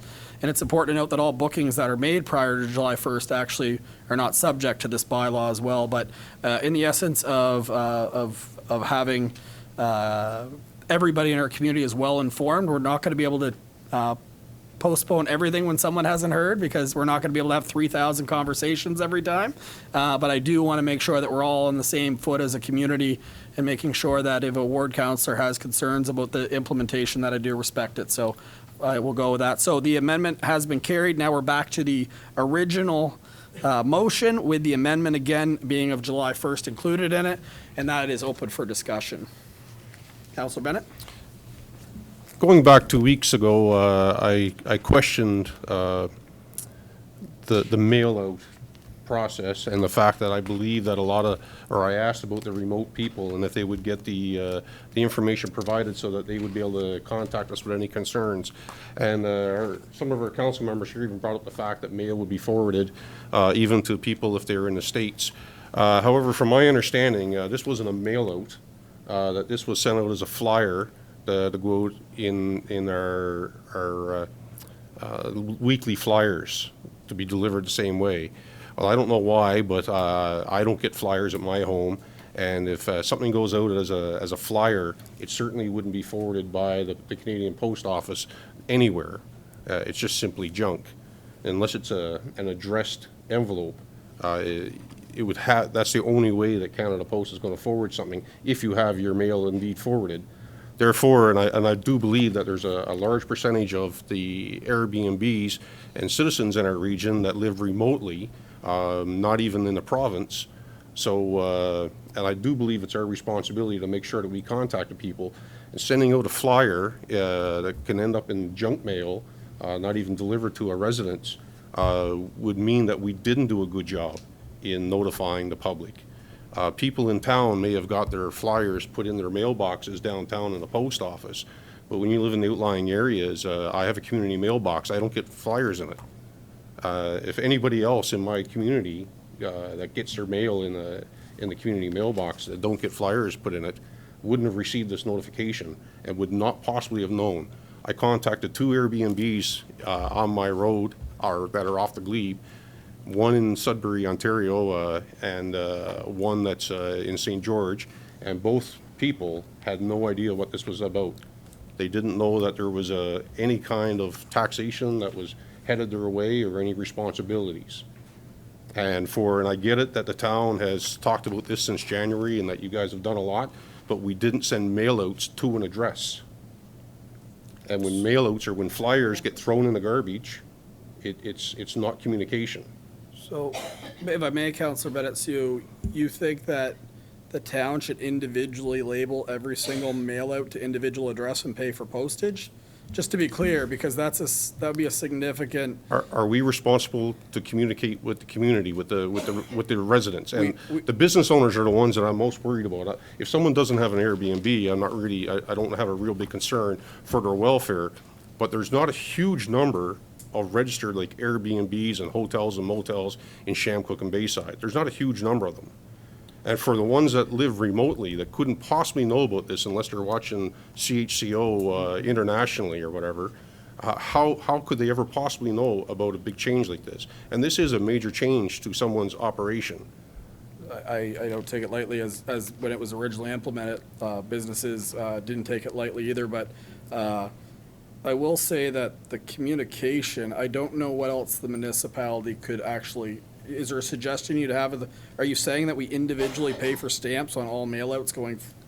For the business owners that this affects, absolutely. But how would you know who the business owners are? You could assume that on Airbnb, but you don't know for a fact that they're all on Airbnb. They could be operating it through a website, and you have to assume that you have to communicate to all, not just the ones that are on one website, right? So everybody's aware, or someone who's potentially investing in an Airbnb, they need to have the opportunity to know as well. Fair enough, and I get that, and I'm happy to have a discussion about this, right?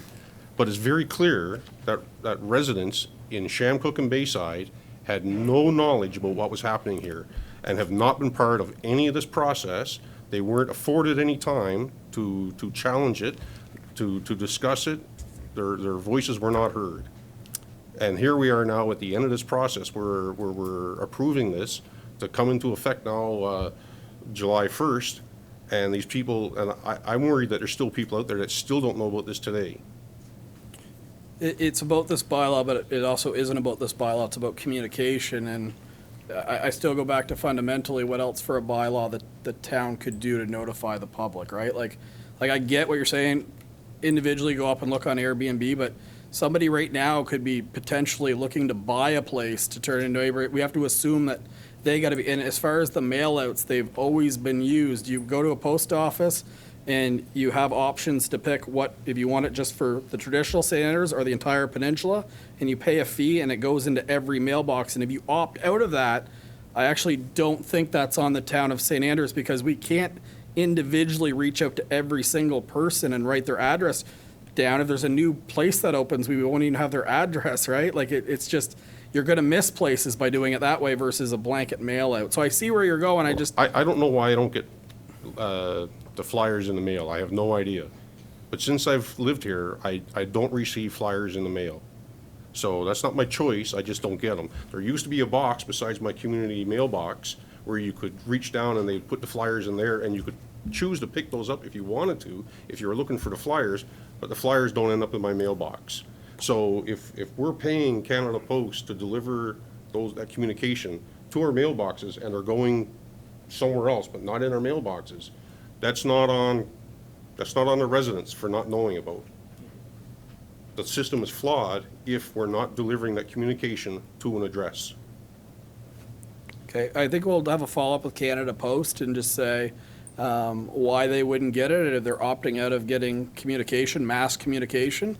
I think we need to do education to the public of why you should not opt out of that so you receive the mail, because that's the best path forward here. I don't see any other way we can get it to people's homes without doing a mass mail out. Like, it's like water bills are to individual address, but they have accounts associated with it, and it's a tough one. And then when you go to the wards, they don't have water bills, so we don't even have that, right? They have wells. So we'll thank you for your comments, Councillor Bennett. I saw Councillor Heenan, then I'll go to Councillor Harlan. Councillor Heenan. Thank you, Your Worship, and thank you, Councillor Bennett. I do feel, however, that anybody that is running a business, it's their responsibility, solely their responsibility, to find out what the new bylaws will have effect on them. Whether it flyer, whatever. Their flyers go out, people throw them, you can go down in the post office and look. People throw them in the garbage can. Well, that's not our fault. And I feel, and you have admitted it, that we've talked about this. It's been on CHCO since January. This is now April. I feel that the people who have an Airbnb in the outlying areas, it is their responsibility, not ours. It's their responsibility to find out the differences and what affects them to do business in the town of St. Andrews. Thank you, Councillor Heenan. Councillor Harlan. I think this does raise the larger question of communication, and I think it's really important and timely for us to have a conversation about that, and to remind everybody that we have an excellent website. The town of St. Andrews has an excellent website. You can sign up and get notifications of everything, I think, that goes up on the website, which is wonderful.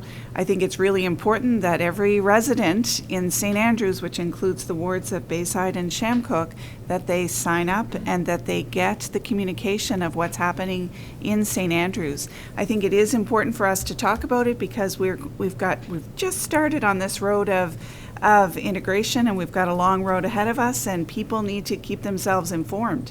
And while I think it is important that we do mailouts, there's a glitch with Canada Post, but I think the town does the best that they can in terms of getting information out. Thanks. Thank you, Councillor Harlan. Any other member of council? Just one sec. We'll go a second round after. We just want to make sure everyone has an opportunity. Any other member of council? Councillor Neal. Thank you, Your Worship. Yeah, I was just wondering if, again, to the point about not knowing whether, an Airbnb is operating or not, I really don't understand how town staff would know that. But I'm wondering, is there an opportunity here to sort of, to work with TALB, Explore MB? Like, would they be more knowledgeable on who is operating in the area? Or, is there a partnership that can be formed there to try and get this notification out? Potentially, but they're more for the administer of the funds, not the collection of the bylaw. The bylaw funds are collected by the town of St. Andrews, and we are the enforceable party when it comes to bylaws. They could provide insight, but I'll say that town staff, when it was implemented last time, it isn't a hard transition. It's been a soft transition of education. And, we did reserve funds for potential legal proceedings, and the funds have been maxed out because they've never been required because the operators have worked with town staff to do it again. If it's July 1st, any booking before July 1st is not subject, even if it's August, November, if it's next year, it's not subject to the 3.5%. Any other questions? Okay. Go a second round because I know Councillor Bennett had another comment.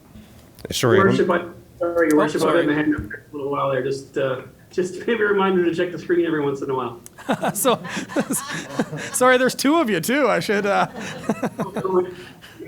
Councillor Harlan actually touched on what I was going to comment on. I just a reminder to check the screen. But again, I would be a little more open. I mean, I'm certainly sympathetic to to Councillor Bennett and the comments, but I'd be more sympathetic if the mail-out was our only method of communication, as Councillor Harlan had mentioned. We do have the website, and I do think there's a certain amount of responsibility on, especially business owners, to check the town website. Even if you're out of province, out of country, you may not have access to CHCO perhaps, but you certainly have access to the town website. It's a great resource. All this information has been posted there, and I think there's some responsibility on individual business owners especially, and homeowners, to find out what's going on in the town, and I think that's one way to do it. So again, we have multiple ways of communicating, and I think, like I said, the mail-outs are just one, so I just wanted to mention that. Thanks. Thank you, Councillor Blanchard. Since we said CHO, we should also recognize the St. Croix Courier. It was in it this week, and they're in the room as well. Councillor Bennett, back to you. Not to beat a dead horse, but for the people, there's a lot of citizens in New Brunswick that don't understand government reform and what it's meant. There's a lot of people in this community that still don't understand that they belong to St. Andrews now. So someone who lives in Sudbury, Ontario, like Mr. Nee, who forwarded his comments to me that I forward everybody on council, he didn't know that we're now part of St. Andrews. He wouldn't know to look on St. Andrews' website, and I do appreciate your comments, thank you.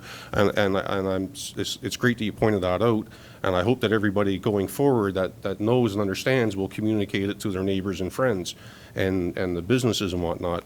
But for people out of province and people out of country, how could they possibly know what's going on with government reform unless they've visited the province and happen to have dealt with this? Now, part of the whole reform process and the education that we received, the province said that there's funding for different activities and if we have any unexpected expenses and stuff. So maybe it's time that we go to the province and ask for some funding and try to build a new web awareness and maybe a mail out to addresses, an actual mail out stamped addressed mail out to all our residents explaining that we're now all part of St. Andrews and where they can find a copy of the bylaws. At least that way, anybody who is remote, some people might not even come back for years at a time that don't have land or have residence here.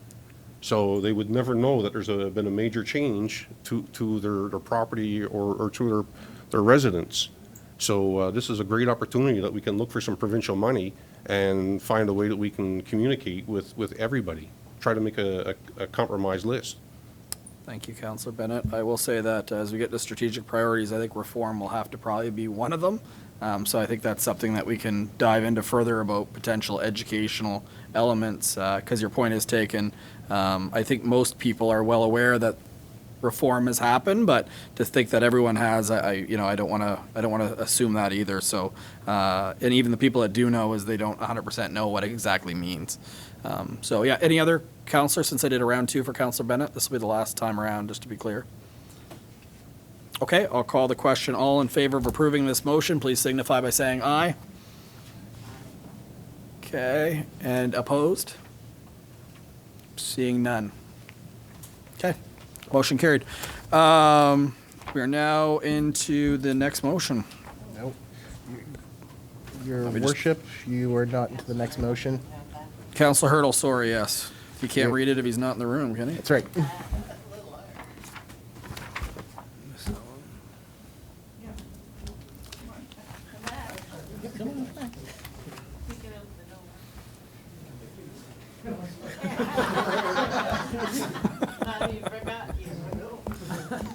Who are you?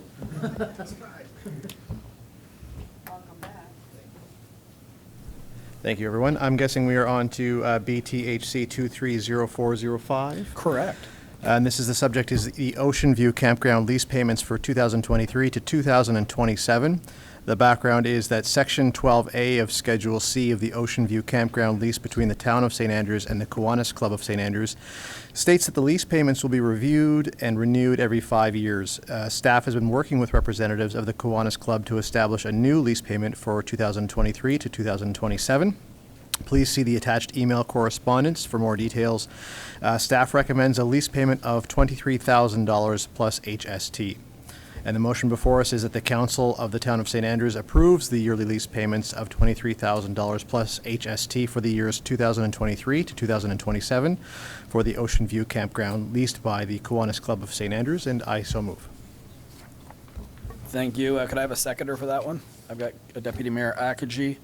Discussion, again, it isn't a lease approval, it is the payment terms of the lease. Councilor Hurdle. Just wondering if there should be an amendment that's per year in the motion. It says approves the yearly lease payment. Yeah, no, that's okay. Sometimes it's after, sometimes it's before. Any other member of council? Okay, I'll call the question. All in favor of approving this, please signify by saying aye. Aye. I'm looking at the screen, see it. That has been carried. Just give me one quick moment here.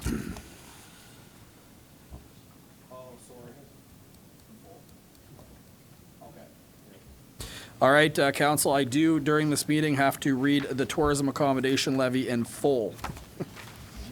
So give me one quick moment here. Going to page 147. All right, bear with me. This is bylaw number 23-01, a bylaw relating to a tourism accommodation levy in the town of St. Andrews, being enacted by the council of the town of St. Andrews under the authority vested in it by Local Governance Act, CH 2017, C18, sections 19.1 and 101.1 to 101.3, and amendments here too, hereby makes and enacts this bylaw as follows. Number 1 is title. 1.1, this bylaw may be cited as the tourism accommodation levy bylaw of the town of St. Andrews. 2 is definitions. 2.1, in this bylaw, unless the context otherwise requires 2.11, council means, do I have to read all the definitions as well? All. Bear with me, everybody. 2.1.1, council means the council for the town of St. Andrews. 2.1.2, guest means an individual or group that acquires accommodation under this bylaw. 2.13, levy means the tourism accommodation levy. 2.14, mutual shared service means that projects can be combined between tourism development and tourism promotion that jointly benefit tourism initiatives in the community, for example, staffing, transit, etc. 2.1.5, operator means any person who sells, offers to sell, provides, and offers to provide tourism accommodations within the municipal boundaries of the town of St. Andrews. Operators outside of this area are welcome to participate on a voluntary basis and follow the bylaws presented. 2.16, service provider means the organization selected by the town of St. Andrews Council to conduct tourism initiatives on behalf of the town. 2.17, tourism accommodation means the provision of lodging in any premises operated to provide for remuneration, temporary sleeping accommodation for the traveling public or for the use of the public engaging in recreation activities, including campgrounds, glamping, and trailer parks for a continuous period not exceeding 31 days. 2.1.8, tourism development means planning and implementation of strategies, infrastructure, or other projects deemed appropriate by the council to support tourism with the objective of developing the tourism sector to increase the attractiveness of a destination and thereby attract more tourists. 2.1.9, tourism promotion means activities, operations, and expenditures designed to increase the number of visitors at a destination and to maximize the utilized capacity of a tourist business, including but not limited to advertising, publicizing, or otherwise distributing information for the purposes of attracting and welcoming tourists, developing strategies to expand tourism, operating tourism promotion agencies, and funding the marketing of the operation of specific events and festivals designed to attract tourists. 2.110, town means the town of St. Andrews as amalgamated on January 1st, 2023. 3 is scheduled amendments. The council may be, 3.1 is the council may from time to time amend by resolution schedules A and B inclusive of this bylaw. 4, schedule amendments. 4.1, a guest shall pay a levy on the purchase price of the tourism accommodation in the amount specified in Schedule A on all accommodation bookings finalized on or after April 30th, 2023.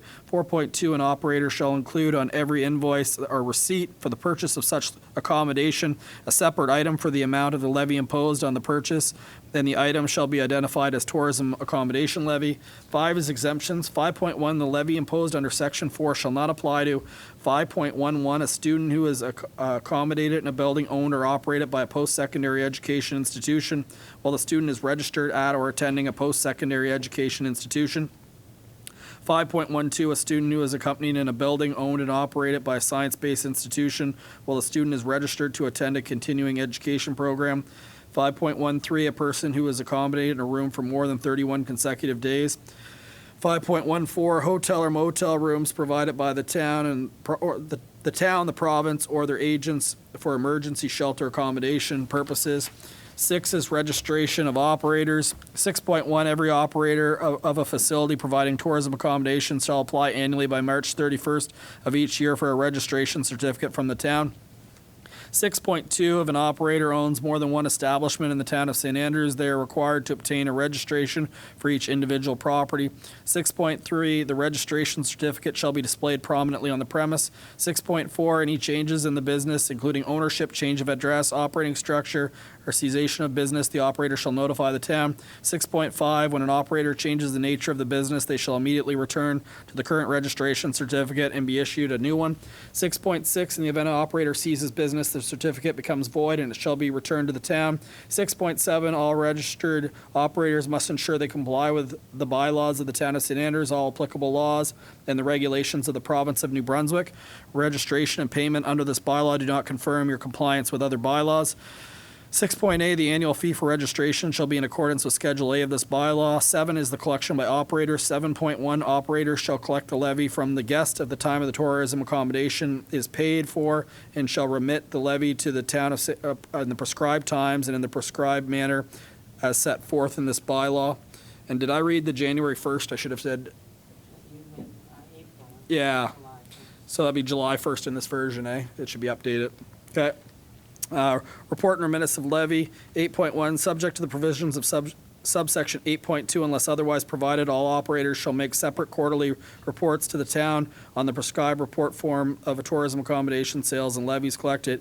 8.2, a separate report shall be made for each place of business unless a consolidated report has been provided by the town. 8.3, the operators shall submit reports and remit the levy to the town of St. Andrews on a quarterly basis. Such reports and remittances shall be made by the 30th day of the month following the end of the quarter. How's everyone doing? How are you? Good. I should have rationed my water better. 8.4, if an operator during the preceding period has collected no levy, they shall nevertheless make a report to the effect NIL on the prescribed report form. 8.5, where an operator ceases to carry, thank you very much, ceases to carry on or disposes their business, they shall make the report and remit the levy collected within 20 days of the date discontinuance of disposal. 9 is records. 9.1, every operator shall keep books of accounts, records, and documents with the necessary particulars of. 9.11, sale of tourism accommodation. 9.12, amount of levy collected. 9.13, remittance levy. 9.2, all entries concerning the levy in such books of accounts, records, and documents shall be separate and distinguishable from other entries made therein.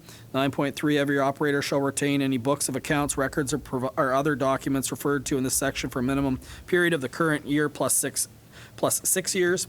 9.4, council may appoint an independent auditor to inspect and audit all books, documents, transactions, and accounts of operators and require operators to produce copies of any documents or records required for the purposes of administrating and enforcing this bylaw. 10 is administration. 10.1, the tourism accommodation levy funds will be allocated as set out in Section A. 10.2, all collections of the levy and related disbursements shall be held and accounted for in separate bank account. 10.3, the town may charge an administrative fee to cover expenses related to the administration and enforcement of this bylaw. 10.4, a cap of $20,000 has been established for the administration fee. Once collected, the cap, any funds collected through the administration fee will be split 1/3 and 2/3 between the town and the service provider.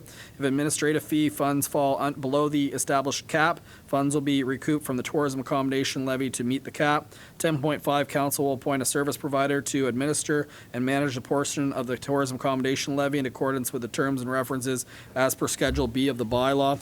10.6, the town of St. Andrews will administer and manage the portion of the tourism accommodation levy in accordance with the terms and reference as per Schedule B of this bylaw. 10.7, the Regional Service Commission of the Province of New Brunswick has a mandate for developing and supporting tourism at a regional level. The Regional Service Commission on a yearly basis will tax the town of St. Andrews to support initiatives at the regional level. Tourism fees charged to the town by the Regional Service Commission will come from the tourism accommodation levy before funds are provided to the town and service provider as outlined in Schedule A. 11 is interest. 11.1, interest payable under the bylaw shall be payable at a rate of 1.5% compounded monthly. Enforcement. 12.1, any bylaw enforcement officer is hereby authorized to make such actions, exercise such powers, and perform such duties as may be set out in this bylaw or in the Local Governance Act, and as they may deem necessary to enforce the provision of this bylaw. 13 is action on arrears. 13.1, where levy imposed by this bylaw is in arrears in addition to other remedies, including interest as per section 11, that the town must enforce payment, the town may commence legal proceedings to collect arrears, register liens against the subject property, or disconnect the service of a water line to sewer system and water and sewage system provided to the person who owes the levy to the town. 14, offenses. 14.1, enforcement of this bylaw shall be subject to the provision of Part 14 of the Local Governance Act. 14.2, any operator who violates any provision of this bylaw is guilty of an offense and is liable on a conviction to a fine. 14.3, any operator who does not register or circumvent registration with the town of St. Andrews in accordance with this bylaw is guilty of an offense and is liable on conviction of fine. 14.4, all contraventions of this bylaw, designated bylaw contraventions that may be dealt with by a notice of penalty pursuant to the provisions of the Local Community Act. Well, I got one more full page here, but do I have to read the appendixes too? No, good. 14.5, the administrative penalty for each applicable contravention of this bylaw shall be in accordance with Schedule A. 14.6, a person to whom a penalty notice is delivered may pay the administrative penalty on or before or a charge pertaining to the offenses has been laid in provincial court as followed. 14.61, in person at the town of St. Andrews office, 212 Water Street, St. Andrews, New Brunswick, by cash, debit, credit card, money order, or bank draft payable to the town of St. Andrews. Or 14.62, by mail to town of St. Andrews, 212 Water Street, St. Andrews, New Brunswick, E5B 1B4, by money order or bank draft payable to the town of St. Andrews. Or 14.63, electronically by credit card on the town of St. Andrews website, which is www.townofstandrews.ca. Or 14.64, over the phone with a credit card to the town of St. Andrews office at, I think you have to put the 1 in officially, don't you? 1506-529-5120. Or 14.65, electronically by e-transfer to the town of St. Andrews at payments@townofstandrews.ca. 14.7, a person who pays the administrative penalty shall be deemed to have contravened the provision of the bylaw in respect of which the payment has been made and shall not be charged with the offense in respect to the same incident that gave rise to the administration penalty. 14.8, if the administration penalty is not paid in accordance with Section 14.6, the person charged with the offense under the Provincial Offences and Procedures Act, Section 56.4, Category D offense in the Court of King's Bench is liable on summary conviction to a minimum fine of $140 to a maximum fine of $2,100. All penalties issued as per Schedule A are still in effect if the penalties are charged in the Court of King's Bench. 14.9, conviction of a person for an offense under this bylaw or the payment of administration penalty does not relieve the person from compliance with this bylaw, and the town may take further actions as set out as Section 13, which may be necessary to collect the outstanding levy. 15 is the bylaw repealed. 15.1, the town of St. Andrews bylaw number 19-06, a bylaw relating to a tourism accommodation levy in the town of St. Andrews is hereby repealed on the same day coming into force of this bylaw. 16.2, the repeal of said bylaw number 19-06 shall not affect any penalty for forfeiture or liability, including before such appeal or any proceeding on enforcement the same completed or pending at the time of the repeal, nor shall it be repeal or disturb, invalidate, or judicially affect any matter or thing whatsoever completed, existing, or pending at the time of the repeal The effective date read the first time, the 6th day of February 2023. The public hearing of objections was the 6th day of March 2023. It's read the second time, the 3rd day of April 2023, and read in full for the third and final time, April 17th, 2023. Anyone want me to read that again?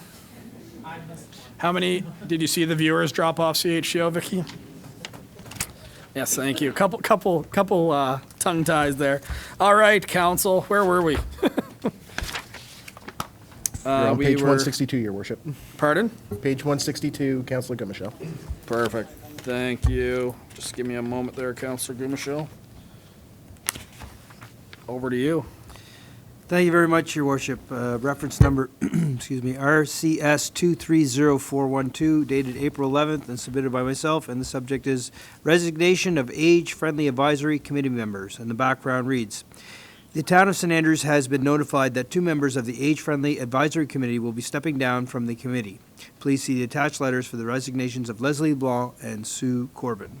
Leslie and Sue have been instrumental in the initiation, development, implementation, and ongoing practices of the Age-Friendly Advisory Committee. Their contributions can be felt throughout the community through the actions and goals that have been achieved to date. We thank Leslie and Sue for their volunteering efforts and wish them all the best in the future. And the motion reads that the Council of the Town of St. Andrews accepts the resignations of Leslie LeBlanc and Sue Corbin from the Age-Friendly Advisory Committee. I make that motion. Seconder for that one. Councillor Heenan, discussion? Okay, all in favor of accepting those resignations, please signify by saying aye. Thank you very much. Just wanted to personally thank both Leslie and Sue. Both of them have been, Sue, as long as I remember, my first job I actually worked for Sue at the Visitor Information Center, but they contribute a lot to the community, and I want to highlight Leslie as one of the key individuals that helped get that whole initiative with Caroline Davies off the ground. So a lot of hours spent volunteering, and it is greatly appreciated by the town, and I'll be sending them a letter of gratitude as well on behalf of the town. So thank you, everybody, and we'll go to, let's jump over here, the next one. The next one, Your Worship, is RCS 230413, submitted by myself, April 13th, 2023, and the subject is Trail Advisory Committee Recommendations, and the background reads, the Trail Advisory Committee, established in January of 2023, has been working on reviewing trail projects for St. Andrews. Funds for trail projects would come from grant funding already acquired, and that needs to be spent by 2025. The committee is recommending to Council the following projects for consideration. Firstly, creation of a trail between Harry Mallory Sports Field, Cemetery Road to Bar Road. Dotted line on map provided indicates the approximate trail location. And secondly, creation of a raised trail along Water Street from Patrick Street to Indian Point Park on the north side. Black line highlighted in yellow, and trail on the map indicates the approximate trail location. Please see attached documentation for locations and concepts. If Council approves, staff will work with the engineers on the next steps of design. Trails would be designed with accessibility standards. And the motion reads that the Council of the Town of St. Andrews approves the development of the following trails for the Van Horn Trail Network. Firstly, Harry Mallory Sports Field, Cemetery Road to Bar Road. Secondly, raised trail along the north side of Water Street from Patrick Street to Indian Point Park. And I would make that motion, Your Worship. Thank you. A seconder for that motion. I've got Councillor Bennett. Discussion on this one. Quick question. Councillor Gumichel, is this something that the Trail Advisory Committee reviewed and supported? Yes, so this went to the Trail Advisory Committee, and we worked with staff and came up with these recommendations to spend the funds which we acquired by the deadline. Perfect. Thank you very much. Appreciate that. Any other questions? Councillor Neal. Just a quick question, which maybe Councillor Gumichel can address, but the little extension coming out to Diana Drive, is that going to come out all the way to the street, or it's not I'm really not sure indicated which on the map? page are you looking at there? The map? It's the map coming around Harry Mallory Sports Field. Right.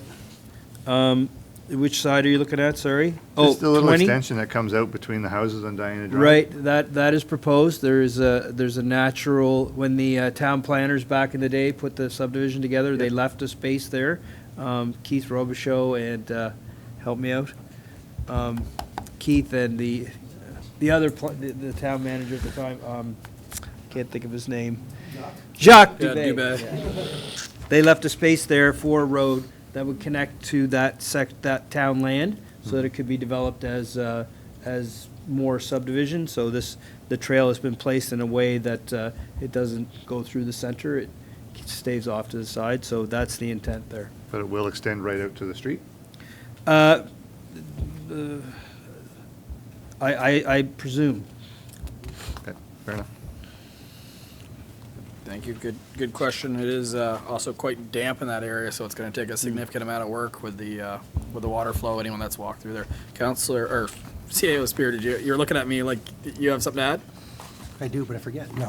This is still to go through the design phases, Your Worship. I should bring forward just that there's a shared member of the Trail Advisory Committee is also on the board of the Passamaquoddy Lodge. And so just that actually the lodge, if that location is eventually used, could be put in there and that trail would not interfere with that land. That if you can envision as it gets closer to Bar, it's actually at the back side of the potential lodge development. But as we get closer, we'll provide some updates to council. I think, back to Councillor Neal's question, probably the only connection is going to be what we used to call the old doctor's residence or the old Brad Henderson residence on the corner there. It's no longer a conflict. Yeah. Is that there'll be a connection at that point, but that it'll go through kind of on the other side of the drainage trail that's on the back side of Diana, around out to Bar Road. Thank you. Any other questions? Okay, call the question. All in favor of approving this motion, please signify by saying aye. Aye. Any opposed? That's everybody. Okay, that wraps up Recreation and Community Services. Thank you, Councillor Gumichelle, and we're on to Councillor Heenan for Planning and Economic Development. Thank you, Your Worship and Council. It's reference number PED 230417, Amendment MP 20-07 to the Municipal Plan MP 20-01, Henry Hansen PID 013255505, first reading. The Town of St. Andrews has received a request for an amendment to the Municipal Plan MP 20-01 from Mr. Henry Hansen to allow for a one-lot subdivision on PID 01325505 Rose Lane. Next step, public presentation Monday, April the 17th. First reading, public hearing of objections, obtain views of the Planning Advisory Committee, second reading and third reading.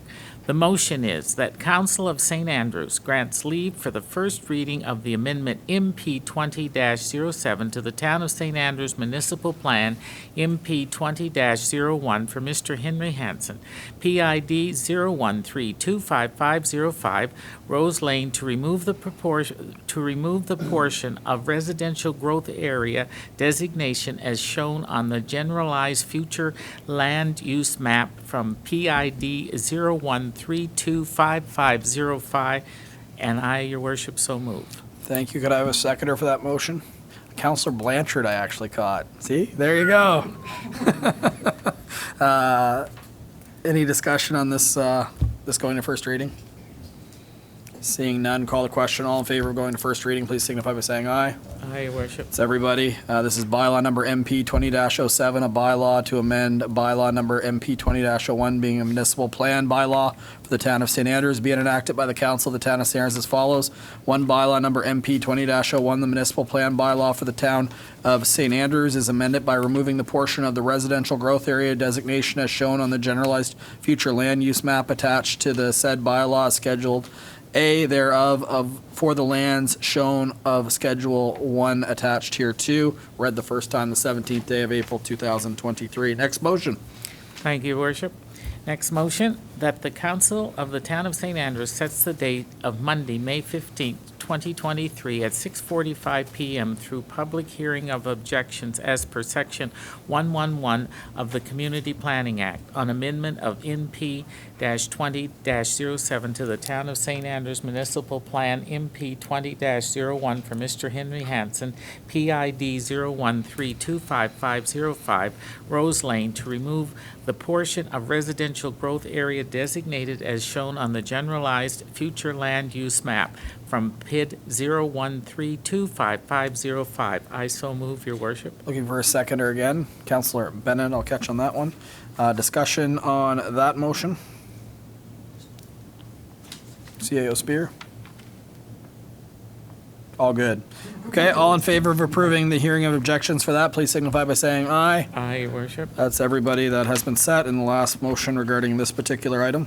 Motion, Your Worship, that the Council of the Town of St. Andrews request the views of the Planning Advisory Committee, PAC, for the Town of St. Andrews as per Section 110 of the Community Planning Act on the amendment of MP 20-07 to the Town of St. Andrews Municipal Plan, MP 20-01 for Henry Hansen, PID 01325505 Rose Lane, to remove the portion of the residential growth area designation as shown on the generalized future land use map from PID 01325505. I so move. Thank you, Councillor Heenan, seconder for that one. Councillor, I'm having a Harland. I almost got tongue-tied there. Too much reading. Councillor Harland. Any discussion on that one? Okay, all in favor of approving the motion seconded by Councillor Harland, please signify by saying aye. That has been carried, and brings us to our next one, which is a discussion on draft bylaw number 23-01, being the building bylaw for the town of St. Andrews, PED 230418. So is this over to Xander, or be over to Your Worship? Your Worship, I can take this one. Oh, a celebrity guest planner joining us today. Not that our own isn't, but we will pass it over to you. Sure, thank you. Yeah, just giving Xander a little break here. I was listening in the whole meeting, but yeah, so this is a building bylaw update. This is a building bylaw update to adopt a building bylaw for the town of St. Andrews for the entire entity. Your building bylaw is one of these pretty standard bylaws that just needs to be updated from time to time to stay relevant with provincial legislation. In this case, building bylaw 2304 would adopt the accessory structure size limit that is currently in provincial regulations. This size limit is actually currently applies in the town of St. Andrews, Bayside, Shamcook, and the Old Town site inclusive currently, but your bylaw doesn't reflect that. So it's one of these kind of housekeeping updates. It's not that it actually changes anything. It's just reflecting what the provincial standard is. With the Building Code Administration Act, you can't really deviate a lot from what the province sets. And in this case, there's a couple other things which you can add. So there's some terms and conditions that you can have that are unique to your municipality. You can customize those. And for example, we have terms and conditions related to the time length which a permit is valid for. And if you have a situation where work is continuing, where there was a stop work order issued, then there can be additional penalties for obtaining your permit after the fact, after continuing with a stop work order. Just a couple other little housekeeping items here. We're recommending that you remove the reference to the 2011 National Energy Code. The province has adopted it, but what we're recommending instead is use the language as general, so you just stay current with what the province adopts. It may be going to the 2017 National Energy Code at some future date. So just it prepares the bylaw for that eventuality. Again, whatever the province puts in place, you have to adopt, and it supersedes your local bylaw if it conflicts. In addition, there is the provision related to the 2010 National Building Code if there was permits still under that, and we don't have any, so that section is no longer relevant, so we're recommending deleting it. So again, this, you see the motion there, I think in the document which was supplied to you, related to repealing your current bylaw 2204 and replacing it with bylaw 2303. Or sorry, 2304. That concludes this report. Thank you very much, Mr. Henderson. Any questions on this particular one? It is just bringing it up to regulation. It's all provincial mandated, so. Okay, seeing none, so we will proceed with that at an upcoming council meeting. Thank you very much for providing some additional insight for public information. And that concludes the introduction, consideration, and passing of bylaws, but we are under new business. So you will note that there is a staff report and direction required on PID 15203359. Looks like staff is just looking for us to confirm if we'd like to bring this forward. Is that correct, Mr. Spear, Mr. Knopper, or Xander? So, yeah, it's how you want to bring it forward. So we received an application to rezone a portion of land in Bayside across the street from the industrial park. It's currently zoned industrial, and the person who owns it wants to sell it as a residential building lot. It's currently vacant. And when I was reviewing it, I noticed that there were some other properties next to it that were also zoned industrial. In fact, actually, Councilor Weir, your property with residential buildings on them, which are not allowed in the industrial zone.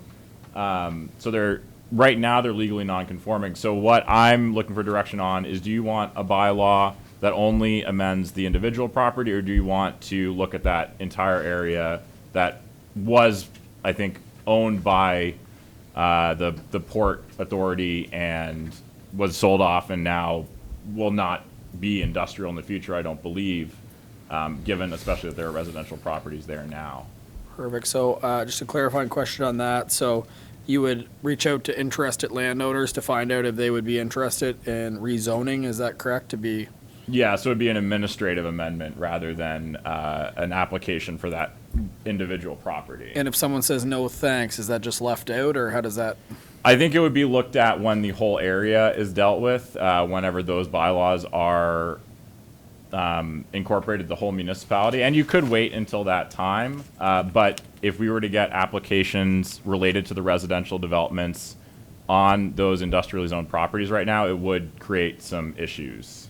Okay, and just a quick question. I don't want to put you, I don't know if you have it in front of you, but I was wondering if across the street, the PID ending in 596, is that industrial as well, or what's The that ones, zone? I think the ones across the street were, I believe. Would they be part of that process as well, or would? No, I was leaving it just for the ones that are on the west. In a cluster. Yeah, in a cluster on the east side of the 127. Okay, thank you. Council, any other questions? Councilor Ware? I'll comment on that. I think how it got zoned industrial or commercial was when the original plan was done for Bayside. They got the wrong property. They intended to get the Bayside Community Hall, and they got the front part of my property and Mike Henderson's and Jeff Weeks. I don't think any of our buildings are located on the. I think yours is. Anyway, it never did belong to the port. Jamer bought it. They wanted to put the quarry across there that time, but I bought the property from them. So I know Jeff and I don't have any problem with it, and I assume it's Mr. Henderson that's applying to have his rezoned. So it's not an issue. Okay, any other question from any member of council? Okay, and we'll talk about the process as it comes forward. Yeah, I just wanted to know what bylaw, what map change basically I was bringing The only forward. concern I see is if we do rezone it to residential, surrounding it is still.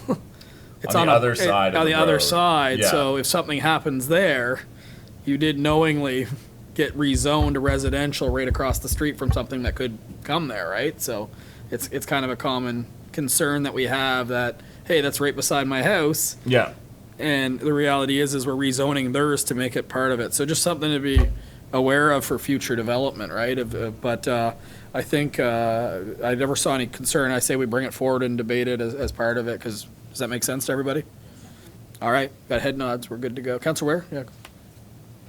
I guess I can comment on the one across the road too. That's owned by the province of New Brunswick and is part of the lands that are being sold over a period of time to the quarry.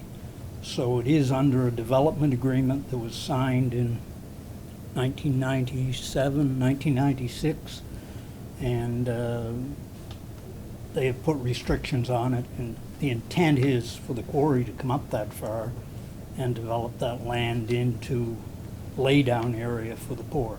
Okay, that's good to know for the process. Thank you very much. Okay, council, that wraps up that one. The next one, I have all the ones that I'm going to declare a conflict on. That's the one I'm going to declare a conflict on. I'll pass it over to Deputy Mayor Akaju. If she gives me just a moment, I'll get an update on my beloved Boston Bruins as playoff hockey starts. There's no reference number. Do you have a reference number or just leave it blank?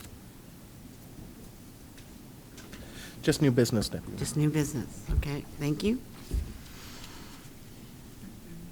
And Councillor Blanchard, this is yours, but there is no reference number. It's just under new business. Yeah, thank you. Thank you, Deputy Mayor. Excuse me. So the background on this, or the subject rather, is disposal of waste receptacles. The background is prior to 2005, the town upgraded the public waste receptacles by buying larger cans that have partial covers and a decorative a decorative cover, I think, to minimize pests getting into it, reducing odors and creating a better appearance. 19 older ones were taken out of circulation and stored at Public Works since and would require some refurbishment for use. Staff had planned on disposing of them into the landfill this spring. Our partners at Kingsbury Garden are interested in acquiring the receptacles to repair, refurbish, and then use them there. Staff recommends passing them along at no charge as it reduces refuse in the landfill and reuses these other... Should be redundant. Yeah, exactly. No-use items, I guess, yeah. So the motion before council is that council authorizes the disposal of 19 redundant waste receptacles to Kingsbury Garden, and I so move. Thank you, Councillor Blanchard. We need a seconder, please. Councillor Harland. Any discussion on this? Very quiet, Councillor. Oh, question, Deputy. Sorry, Councillor Lansard. Thanks. I'm just wondering about, do we have a policy on asset disposal? I'm just wondering what would be the normal process that we would follow? Do we have to put things like this out to the public first before we hand them off to somebody? CAO, could you answer that question, please? Normally, that would be the case, but they're in such bad shape, most public people aren't going to want to use them because of the reconditioning that's going to have to take place, and they're not something that we typically use at a household. They're more for a public open space. Thank you, Mr. Spear. Does that answer your question, Councillor Blanchard? It does. Let me follow up. Typically, if we were going to put something out like this put it out to the public, how long would we have to put it out for? Just out of curiosity, what would be the typical time frame? Typically, for items that we know have value, we'd put them out for like a tender, a bidding process for 2 weeks.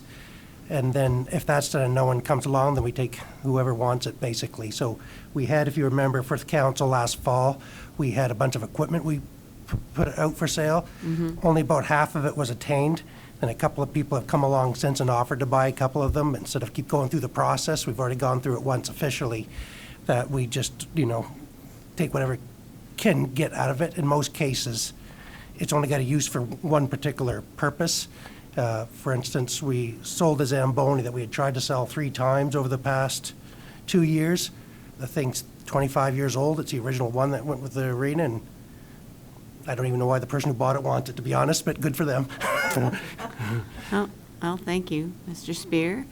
Councillor Blanchard, does that answer your question, or would you like these receptacles put out for that 2-week tender?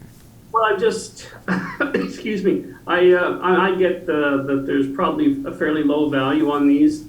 I'm just wondering, for public perception, would it make sense just to put this out the same as we would anything else? And like I said, within 2 weeks, if nobody wants it, then it shouldn't be an issue for Kingsbury Garden to take them. I'm happy that they want them, and I probably, obviously much rather give them to them than to see them go to the landfill. But I just wonder, for public perception, should it go the same sort of tender process as everything else? Or like I said, is the value low enough that we would normally have sort of a cutoff where we say it's not worth it and we don't bother? So if that's the case, then I'm happy to to go forward and vote in favor. But if not, if we don't really have that sort of cutoff, then I wonder if we should just go the regular public process, tender process. Mr. Spear? Well, again, we've had them for 19 years, and no one's expressed an interest in them. And it's just a coincidence a little bit that they would take us up on that offer. But it's whatever council wants to do, really. They wouldn't have very much value to anybody anyway, so I just await your direction. Again, staff's recommendation is to give it to Kingsbury, but if you want to offer them out to the public first, by so means. Council, is there any discussion? Councillor Hurdle? I don't think we need to necessarily belabor it to death, but I do agree with Councillor Blanchard. We have a policy in place, and I just think because of the parties involved, we should be transparent with it. I would suggest that if it's all 19 or none. That way we don't end up with like 3 or 4 that we just have to deal with at the end of the day. I think that if somebody's interested, we should, follow the policy that we have. Any other councillors? Yes, Councillor Heenan? Well, the part that gets me is the fact that Public Works were going to get rid of them without anybody doing anything. They were just going to dispose of them. So, in my opinion, there's no value to them. So I'm okay with as it sits. All right, council? I guess. Do we need to have a Yes, we'd have to have an vote then? amendment, so the open motion right now is to dispose of them to Kingsbury Gardens. Okay, Garden. so we have, If we have to have an amendment to put them out to tender first and get the support of rest of council in order to do that. so do you need amendment first for the disposal of those to the 19 to Kingsbury and then amend it? Or do we just do the you've already got it- proposal to get rid of the 19 to the public? You've already got a motion on the floor Mm-hmm. to have the 19. And it's already first and And that's seconded? the second, so. So it's we an requ- amendment An now. amendment if we're going to do something else with them. Okay, so we need an amendment if we wish to do this. Anybody? Council? Councillor Hurdle has amended it that we offer the 19 units to the public first, and then if there is no acceptance of, you want all 19 to go together is what you said, if I understood, then they shall go to the Kingsbury Garden. Would that be the way to word that? Sure. We need a Offer to public first, public tender. tender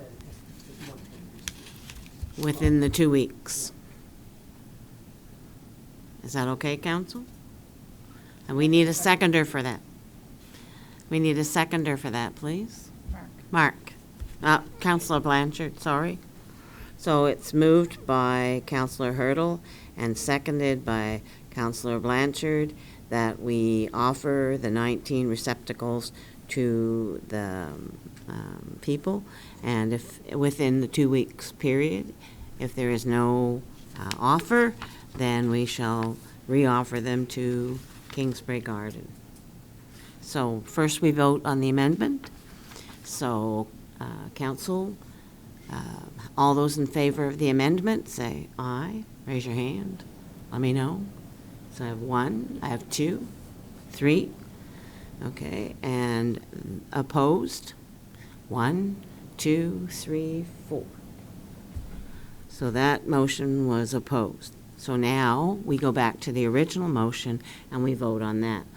And rather than going to landfill, that we offer them to Kingsbury Garden. All those in favor, council? 1, 2, 3, 4, 5. And opposed? 1. And 5, 6, sorry. 2 opposed. He's abstaining, so what does that mean? He doesn't, it goes as an A, okay. Thank you.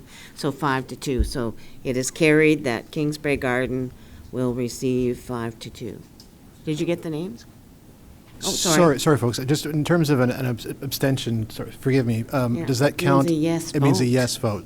Yeah, So, it's a yes vote. and if I just to go back a second, I'm not sure you voted in the initial amendment. So that might have been a tie. That was a tie vote in the beginning.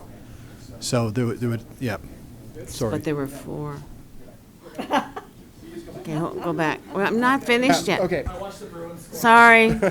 Okay, So- so council, what we had here was 4 to 3? 4 to 4. Oh, 4 to 4. Because Councillor Weir was voting. Oh, he abstained in Right, that first one, which- sorry. Which makes that a 4 to tie 4, vote. so that's a So- tie vote. So that so- means I have to vote. Correct. Yeah, okay. All right, well, I'm going to vote, maybe we should off it, I don't know. I think I will vote in favor of letting the townspeople have the option of these receptacles, because maybe somebody wants them. That's my vote, so that, I guess it would be 5 to 4 then. And so we don't need to do the second vote, because it is now overridden the. No, you still have to do the motion as amended now. Okay, so the motion is amended, and could you read what I stated before? Because I didn't write it all down. Mr. Knopper? So it should be the Council of the Town of St. Andrews approves the tender sale of garbage disposals for a total of 19 to be put out for 2 weeks. Then if no takers, after the 2 weeks, they are given to Kingsbury Garden as amended, or very close to that. Yeah, that's very good. So, and that vote was, so the vote still stands 5 to 4? It stands for your amendment. Now you have to Now we have to re-vote. do the vote for Kingsbury Garden receptacles? No, so your worship, what you did was you had your motion, then you Yes. amended it. Now you have to accept Vote the on- amended motion. Okay, all right, and do we have to vote again? Correct. Okay. You don't have to read it out. It's been read. You just have to call for the vote. Okay, I'm going to call for the question on the amendment vote. So all those in favor? 1, 2, 3, 4, 5, 6. Now we have 6. So, yeah, 6. 1, 2, 3, 4, 5, 6. 6. I don't have to vote. 6, 2, whatever, okay. No, nay, vote. Those not in favor. Those not in favor, Thank you. opposed? Heenan? 1. Mr. Counselor Heenan. Yep. 1 nay. Right. And- Is there an abstain? And 1 abstained. Abstain? Yeah, so that's a yes vote. Thank you. Counselor Ware abstained again. Thank you. Well, I'm glad that's done. We're done. We're done. You can come back, Your Worship. Somebody yell at him. Oh, Mr. Spear went to get him. Thank you, Your Worship. And thank you, Council, for putting up with me. Boston Bruins up 1-0. All right, we are into question period. And just to keep it consistent, maybe put a call out to those that are on Zoom, Mr. Knopper. And then after that, we'll come back to any hands that are raised after we check with the room, just for the essence of time. So, anybody on Zoom, can you please raise your hand if you have a question to council in regards to tonight's agenda? While we're waiting on that, I will open it up to the room. Is there any questions on anything presented this evening? Just come up to the microphone just so the people at home have the benefit of hearing you. Yeah, and please introduce yourself as well. Just Robert Fisher from the Courier. Mr. Worship, Your Worship, thank you for the props earlier. We may not be as high profile as my friends at the TV station, but we do try. Just a couple points of clarification, if I might. The tourism levy, that does apply to the RV parks as well? Did I hear that properly? Correct. Okay. And the 1.1 million, Chris, that you referenced earlier, that is an authorization only at this point? Nothing has been drawn? Correct. And is there an expiry date on that? No. Okay. Thank you. thank you. Saw another hand.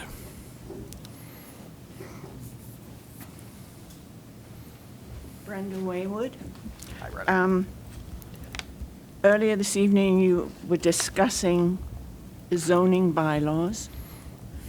I'd like to know whether, in fact, the Shamcook and Bayside rural plans are still in effect for zoning. They are indeed.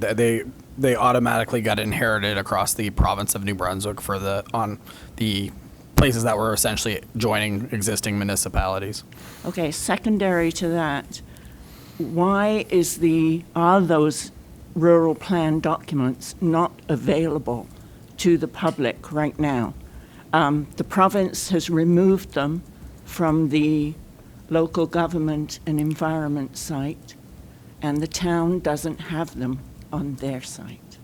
That's good to know. Maybe we take that under advisement. We should upload those to the Town of St. Andrews webpage. Your worship, we do have hard copies and digital copies at Town Hall, but I'm more than happy to upload. We'll have that uploaded right away. That's a good point. Thank you very Okay, much. thank you. Thank you. Any other questions? Okay, anything up here online, Mr. Nopper? I don't think so, eh? You have no raised hands online, and I received no email questions, your worship. Thank you very much. We're into Councillor and Deputy Mayor's comments. Okay, seeing Deputy Mayor Akagi. I'll be brief, because it's already been long, but I want to thank the Anglican Church for the great events, throughout Lent and Easter, especially the Easter dinner. There were a lot of people that traveled from far away to come on Monday for the Easter dinner, and I'd like to thank the people that worked, but especially Ada and Carl Wood, because they did most of the cooking and for these meals. And unfortunately, we ran out of ham because there were so many people, but there were a lot of people that came, and I don't think it'll happen again, that they'll run out of the ham anyway, because it was noted. But just to thank those people, because they worked very hard all throughout Lent for breakfasts and for all those meals. And the meals on Friday continue with the Charlotte County group that are doing that, the community services group that are doing it. So there's still meals available for that till the end of May, I believe. So if you're interested on Fridays, come for soup and rolls and fellowship. It's great. Thank you very much, Your Worship. Thank you very much, Deputy Mayor. One more call for anyone else? Okay, I'm good as well. So at this point, under Local Government 68-1F, we'll be going into closed session for legal opinion or solicitor privilege information. Could I have a mover to go into closed session? I've got Councillor Hurdle and seconded by Councillor Neal. Any discussion on that? All in favor of going to closed session, please signify by saying aye. That's everyone. We'll give a moment for everyone to leave. Thank you very much for attending this evening, and of course our friends at CHCO for broadcasting. Thank you.